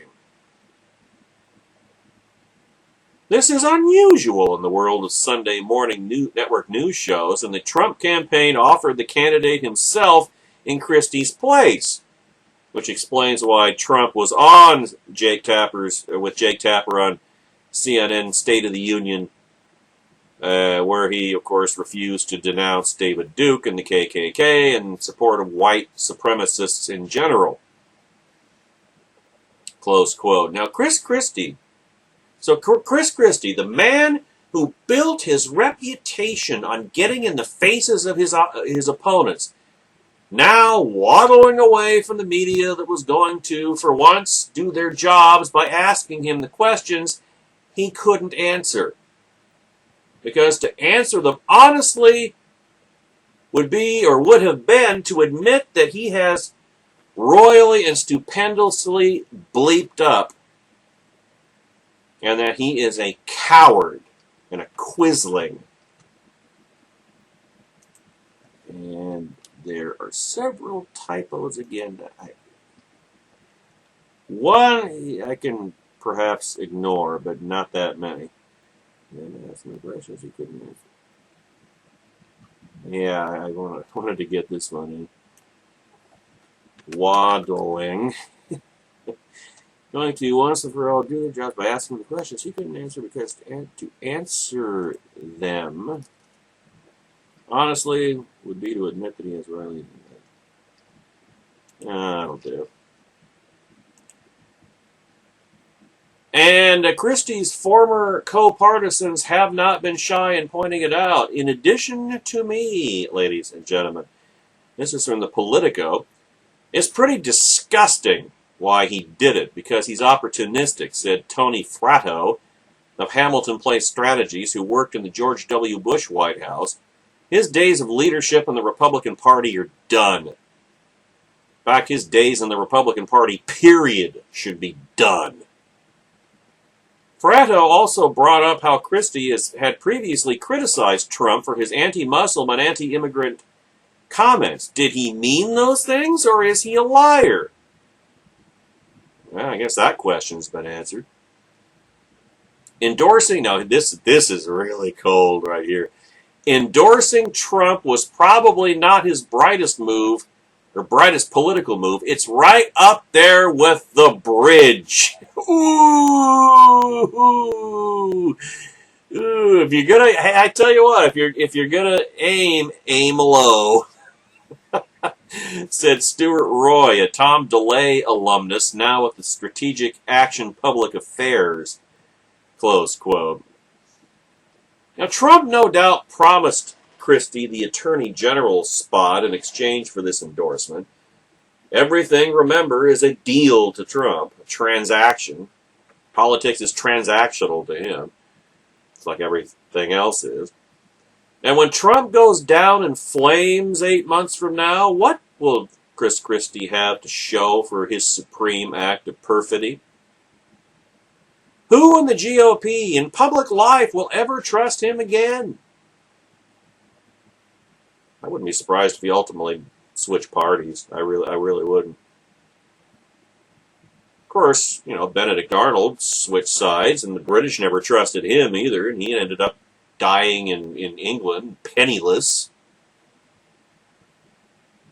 Christie and his fellow travelers, like Alabama Senator Jeff Sessions, as George Will put it today, will find that nothing will redeem the reputations they will ruin by placing their opportunism in the service of Donald Trump's demagogic cynicism and anti-constitutional authoritarianism. Sessions just started his new Senate term, so he's got time to recover from this ignominy. But Christie will be done. He already is. But then, what else can anybody expect of the man who struck up that famous bromance with Barack Obama under a week before the 2012 election that helped sink Mitt Romney's campaign at the finish line. Speaking of which, you know what else Chris Christie said at that last Friday press conference announcing his endorsement of Donald Trump? He called for Senate Republicans to hold hearings on Barack Obama's Supreme Court nominee to replace Antonin Scalia.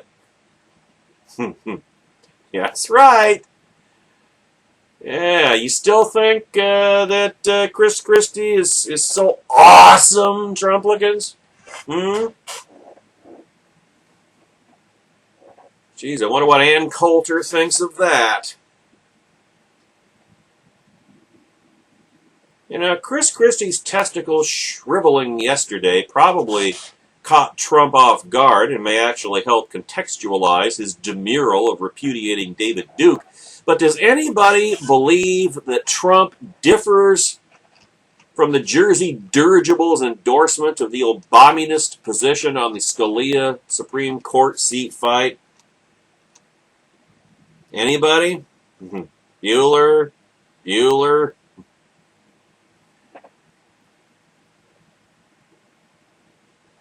Gosh, connect the dots, Trumplicans.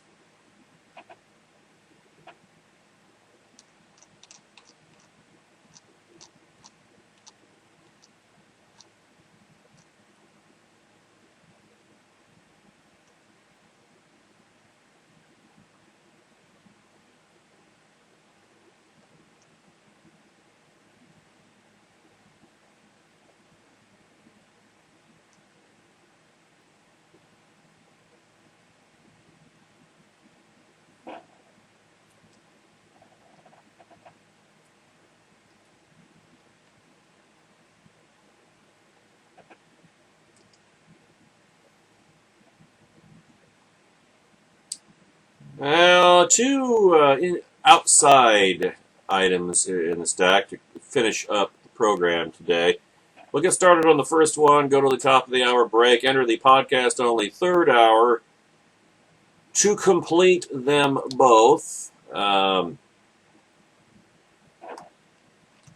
I can't get it. Oh, there it is. No, there it isn't. Because this was already supposed to be up on the screen. Fortunately, it's on my other screen. This was George Will. Yesterday evening, as a matter of fact.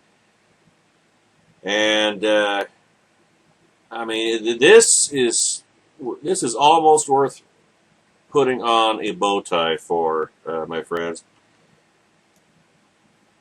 Nothing will redeem the ruined reputations of Trump's Republican collaborators. Donald Trump's distinctive rhetorical style. Think of a drunk with a bullhorn reading aloud James Joyce's Finnegan's Wake underwater. Poses an almost insuperable challenge to people whose painful duty is to try to extract clarity from his effusions. For example, last week, during a long stream of semi-consciousness in Fort Worth, this man who as president would nominate members of the federal judiciary vowed to we talked about this earlier in the hour, open up libel laws to make it easier to sue, which is to say intimidate and punish people who write negative things about Donald Trump. Well, Trump, the thin-skinned tough guy, resembles a campus crybaby who has wandered out of his safe space. It's not news that he has neither respect for or knowledge of the Constitution, and he probably is unaware that he would have to open up many Supreme Court First Amendment rulings in order to achieve his aim. His obvious aim is to chill free speech for the comfort of the political class, of which he is now a gaudy ornament. But at least Trump has at last found one thing to admire from the era of America's founding. Unfortunately, but predictably, it is one of the worst things done then. That's right. The Sedition Act of 1798. The act made it a crime to write, print, utter, or publish, or cause it to be done, or assist in it, any false, scandalous, and malicious writing against the government of the United States, or either House of Congress, or the President, with intent to defame, or bring either into contempt or disrepute, or to excite against either the hatred of the people. And now, 215 years after the Sedition Act expired in 1801, Trump vows to use litigiousness, no doubt executive decrees, to improve the accuracy and decorousness of public discourse as it relates to him. We'll be back with hour number 3 right after this.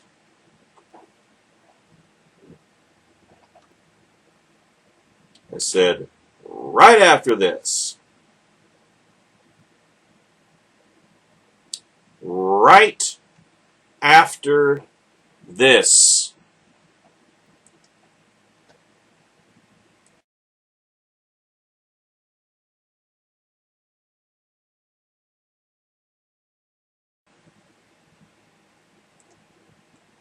Hour number 3, podcast only.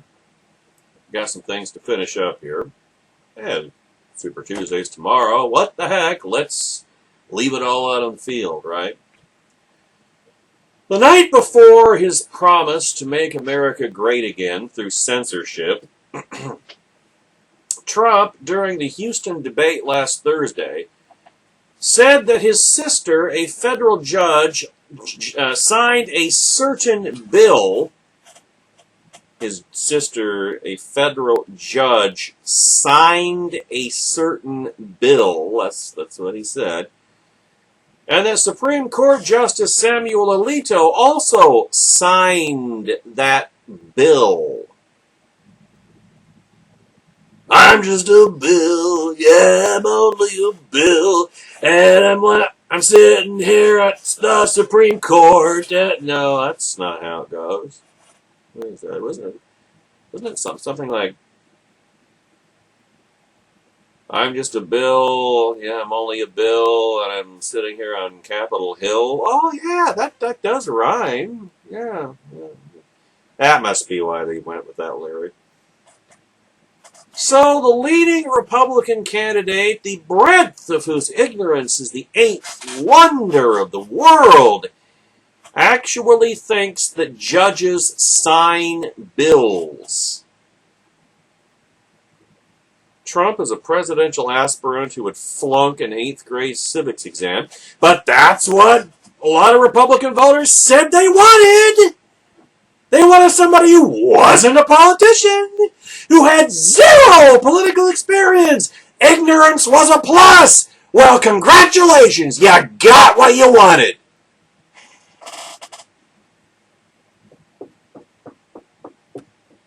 That just indicates that Trump supporters are as ignorant as he is. More than anything Marco Rubio said about Trump in Houston, it was Rubio's laughter at Trump that galled the perhaps bogus billionaire. Like all bullies, Trump is a coward. And like all those who feel the need to boast about being strong and tough, he is neither. Unfortunately, Rubio recognized reality and found his voice 254 days after Trump's scabrous announcement of his candidacy to rescue America from Mexican rapists. And 222 days after Trump disparaged John McCain's war service, unlike people that weren't captured. And 95 days after Trump said that maybe a protester at his rally should have been roughed up. And 95 days after Trump retweeted that 81% of white murder victims are killed by blacks. Actually, it's 82% are killed by whites and 18% are killed by blacks. Still disproportionately in terms of relative demographic sizes, but still. And 94 days after Trump said he supports torture even if it doesn't work. And 79 days after Trump said he might have approved the internment of Japanese Americans during World War II, which, okay, that at the time, in the context of what was going on at the time, it was justified. But, it wasn't constitutional, no question about that. Another one of those situations where,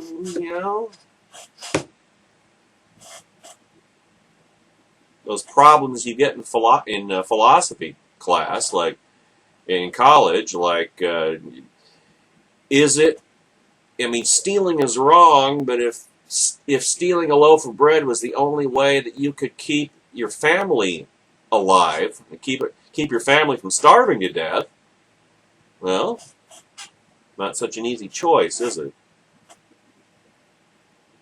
And 72 days after Trump proved that he does not know the nuclear triad from the Nutcracker Ballet. And 70 days after Trump, having been praised by Vladimir Putin, reciprocated by praising the Russian murderer and dictator. And so on, and so on, and so on, and so on, and so on, and so on. Rubio's epiphany, announcing the obvious with a sense of triumphant discovery about Trump being a con man and a clown act, is better 8 months late than never. If, however, it is too late to rescue Rubio from a Trump nomination, this will be condign punishment for him and the rest of the Republican Party's coalition of the timid. Once to every man and nation comes the moment to decide, in the strife of truth with falsehood, for the good or evil side. So begins James Russell Lowell's 1845 poem protesting America's war with Mexico. The Republicans' moment is here. We are about to learn much about Republican office holders who are now deciding whether to come to terms with Trump and with the shattering of their party as a vessel of conservatism. Trump's collaborators, like the remarkably plastic Chris Christie, I don't think Trump's temperament is suited for the presidency. That's a direct Christie quote from not too long in the past, will find that nothing will redeem the reputations they will ruin by placing their opportunism in the service of his demagogic cynicism and anti-constitutional authoritarianism and, yes, barbarism. Yeah, that's right, I said it!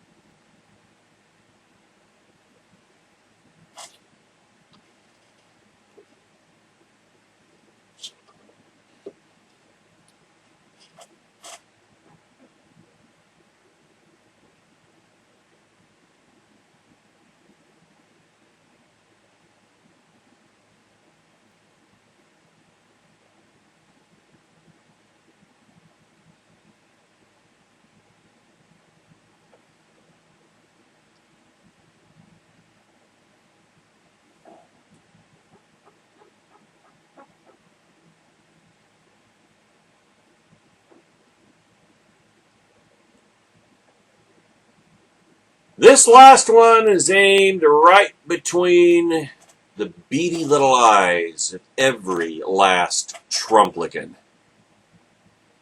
Pay attention! Listen up! And while you're at it, sit down and shut up. You need to hear this. And you need to heed it as well. The emperor has no clue, and his devotees couldn't care less. Derek Hunter at townhall.com yesterday. There he was, stripped bare and standing in the middle of the debate stage. Donald Trump was eviscerated in Thursday's debate. Marco Rubio and Ted Cruz took turns pummeling the founder of Trump University. By the way, the judge in one of the lawsuits against him over the Trump University scam that bilked millions of dollars out of those who his students, in essence. He's saying, well, the only reason this judge took the case is because he's Hispanic. And Hispanics hate me. Donald Trump, ladies and gentlemen, bringing America together. Well, at least he doesn't pretend to be a unifier. With his own words, his own history, and delivering body blow after body blow. Talked about it on this program last week. It was more than enough to convince any thinking person that Donald Trump is not a serious candidate for president. But Trump isn't your typical presidential candidate. He's Barack Obama light in every sense of the term. More Jasmius Echo syndrome. What does Donald Trump stand for? What will he do if he's elected? What core conservative principle will he advance? If you're being honest, the answer to each of those questions is, respectively, himself, whatever benefits him, and none.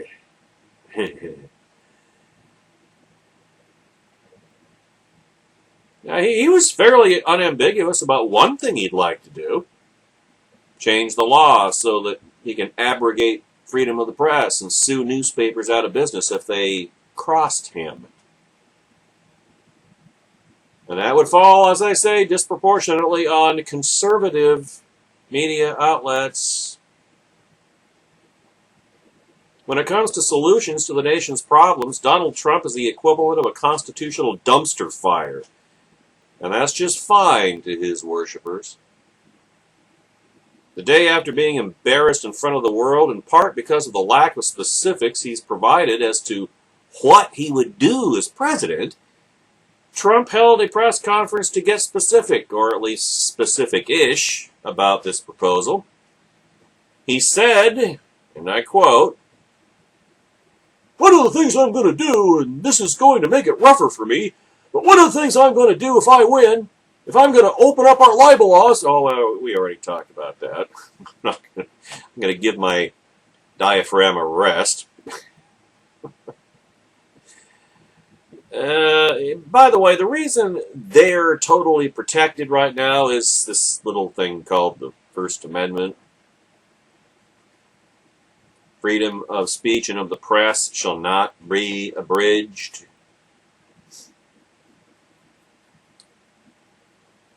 That whole Congress shall make no law bit about freedom of the press. But who cares, right, Trumplicans? It's the same stifling of speech, outraging... Hold on a sec. Page reloaded.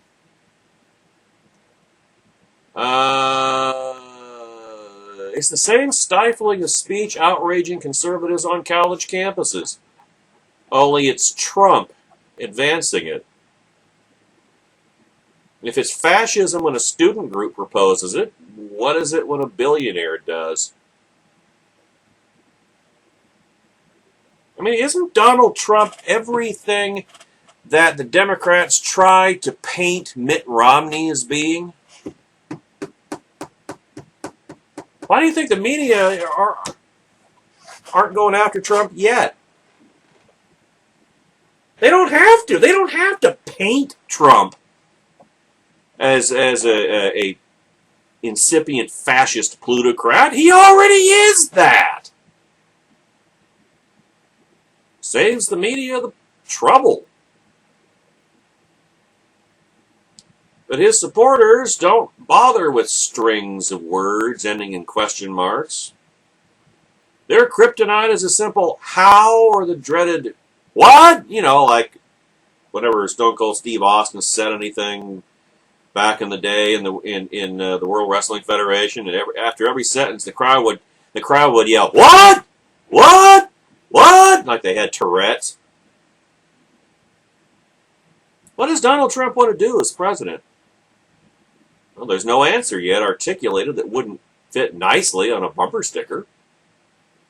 He wants to make America great again, or build a wall, or bomb the S out of ISIS, etc., etc., etc. But how? Well, he'll have people for that, I suppose. He sure has no answer. He makes proclamations like a dime store Juan Perón. Only he has no clue how a president must work with Congress or to create or change laws, but then that's the old politics. That's what he's going to tear down, right? He's going to change all that. He's going to be awesome. Kind of like how socialist utopia is always on the verge of happening, and it'll get here if we elect the next socialist.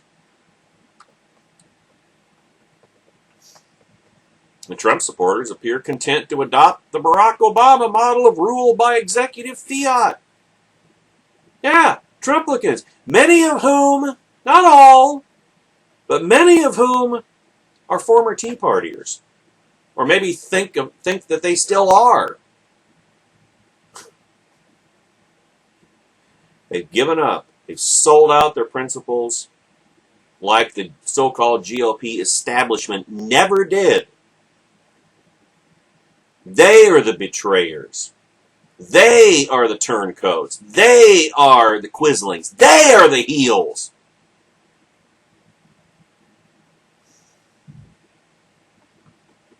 They don't mind a despot as long as he's their despot.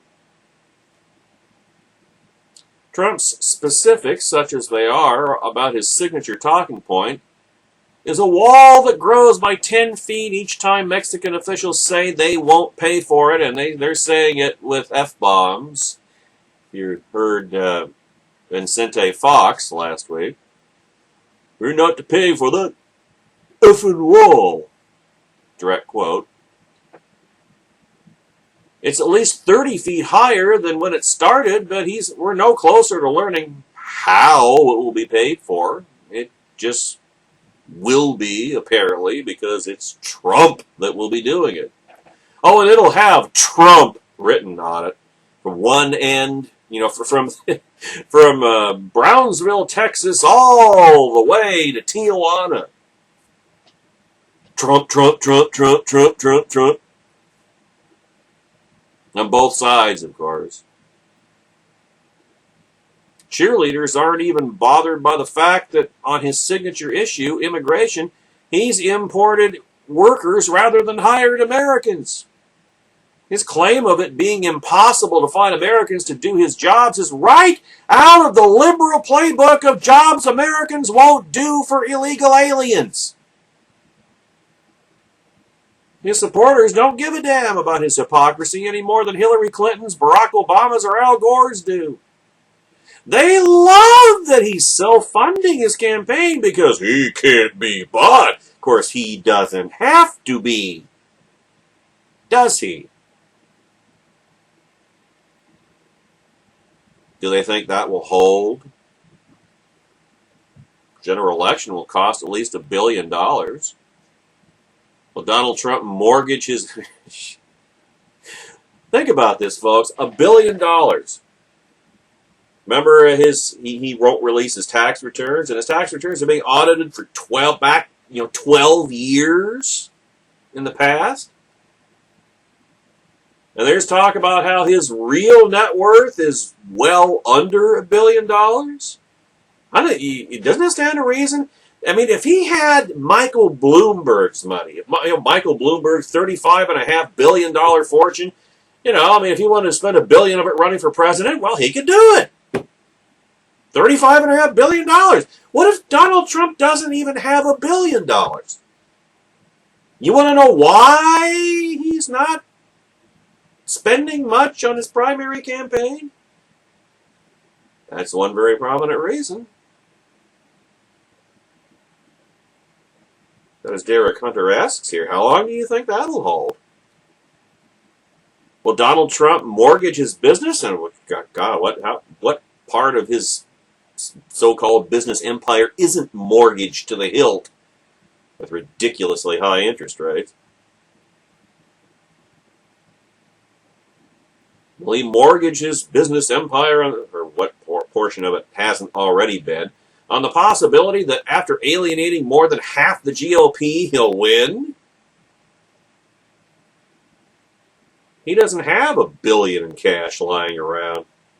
Since he's hiding his tax returns, most likely because he's not nearly as rich as he claims to be, and he's sued over that before and lost, there's little chance he'd be able to fund 1/10 of a general election campaign.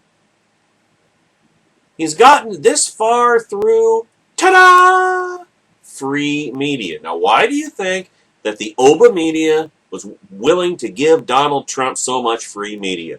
Because they know who he is, and they know what he is, and they know what he's doing, whether he's aware of it or not. Bleeping up the GOP and keeping the White House in Democrat hands for a third consecutive election. Simple as that. They know it, so they'll give him all the free media for now. For now. Starting a couple of weeks from now, maybe not so much. I mean, sure, he spent a few million once he absolutely had to, but the majority of his exposure comes from the cable networks taking every speech of his live, allowing him to phone in whenever he wants, and being willing to broadcast any sycophant wannabe Trump staffer representing him unchallenged. Against Hillary Clinton or Bernie Sanders, that ends. He will need money. Money he doesn't have. And well, he does have rich friends. And those friends would love to have a friend in the White House. Not because they find it cool to sleep in the Lincoln bedroom either. Everything, every piece of Democrat smear propaganda they've ever thrown at Republicans, Donald Trump embodies from top to bottom. When Rubio and Cruz exposed Donald Trump's inability to explain what he'd do and how on any issue beyond his memorized bumper stickers, they did the country a great service, if way, way too late. Unfortunately, blinded by anger and hatred, his devotees refuse to see their emperor has no clothes and no clue. There is no issue on which you can find Donald Trump speaking eloquently, passionately, or with any detail that doesn't involve his poll numbers or his wealth. And you'll note, I guess he did mention eloquently, but Trump's never eloquent. We have only his word to go on about his wealth, and his word has not been accurate. That people are willing to believe him unchallenged and take offense when others do challenge him is the mentality that has led to dark places in world history. Scapegoating is a powerful weapon of manipulation, and Trump deploys it better than anyone in 80 plus years. See where Derek Hunter is going here. His followers want to burn it all down. So they're willing to blindly follow a Pied Piper, well, there's more Jasmius Echo syndrome, down a very dangerous path. If they refuse to open their eyes, the dumpster fire they're frantically cheering will burn them down eventually as well. Watch the video linked at the end of this piece, townhall.com. Any part of it, and try to spot a coherent or even complete sentence from Trump. It's the ramblings of a man unhinged and incapable of serious or important discussion of any issue facing the country. It may make you laugh, but does it inspire? Is it remotely presidential?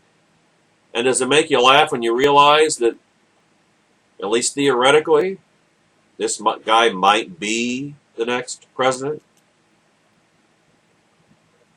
President.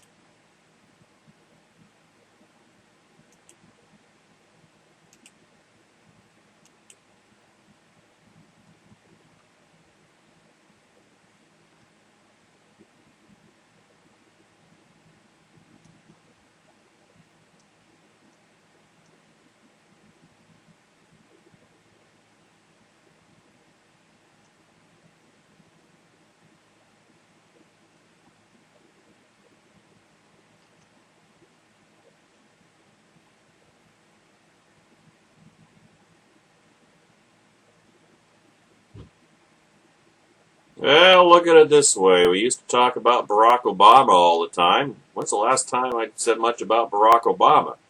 I couldn't really tell you. But we will be talking about Barack Obama tomorrow. Maybe. Who knows? Maybe it'll be wall-to-wall Trump again. I don't know. We'll find out in 21 hours and 29 minutes. blogtalkradio.com/HSR Network. 6 p.m. Eastern, 3 p.m. Pacific. Happy Super Tuesday.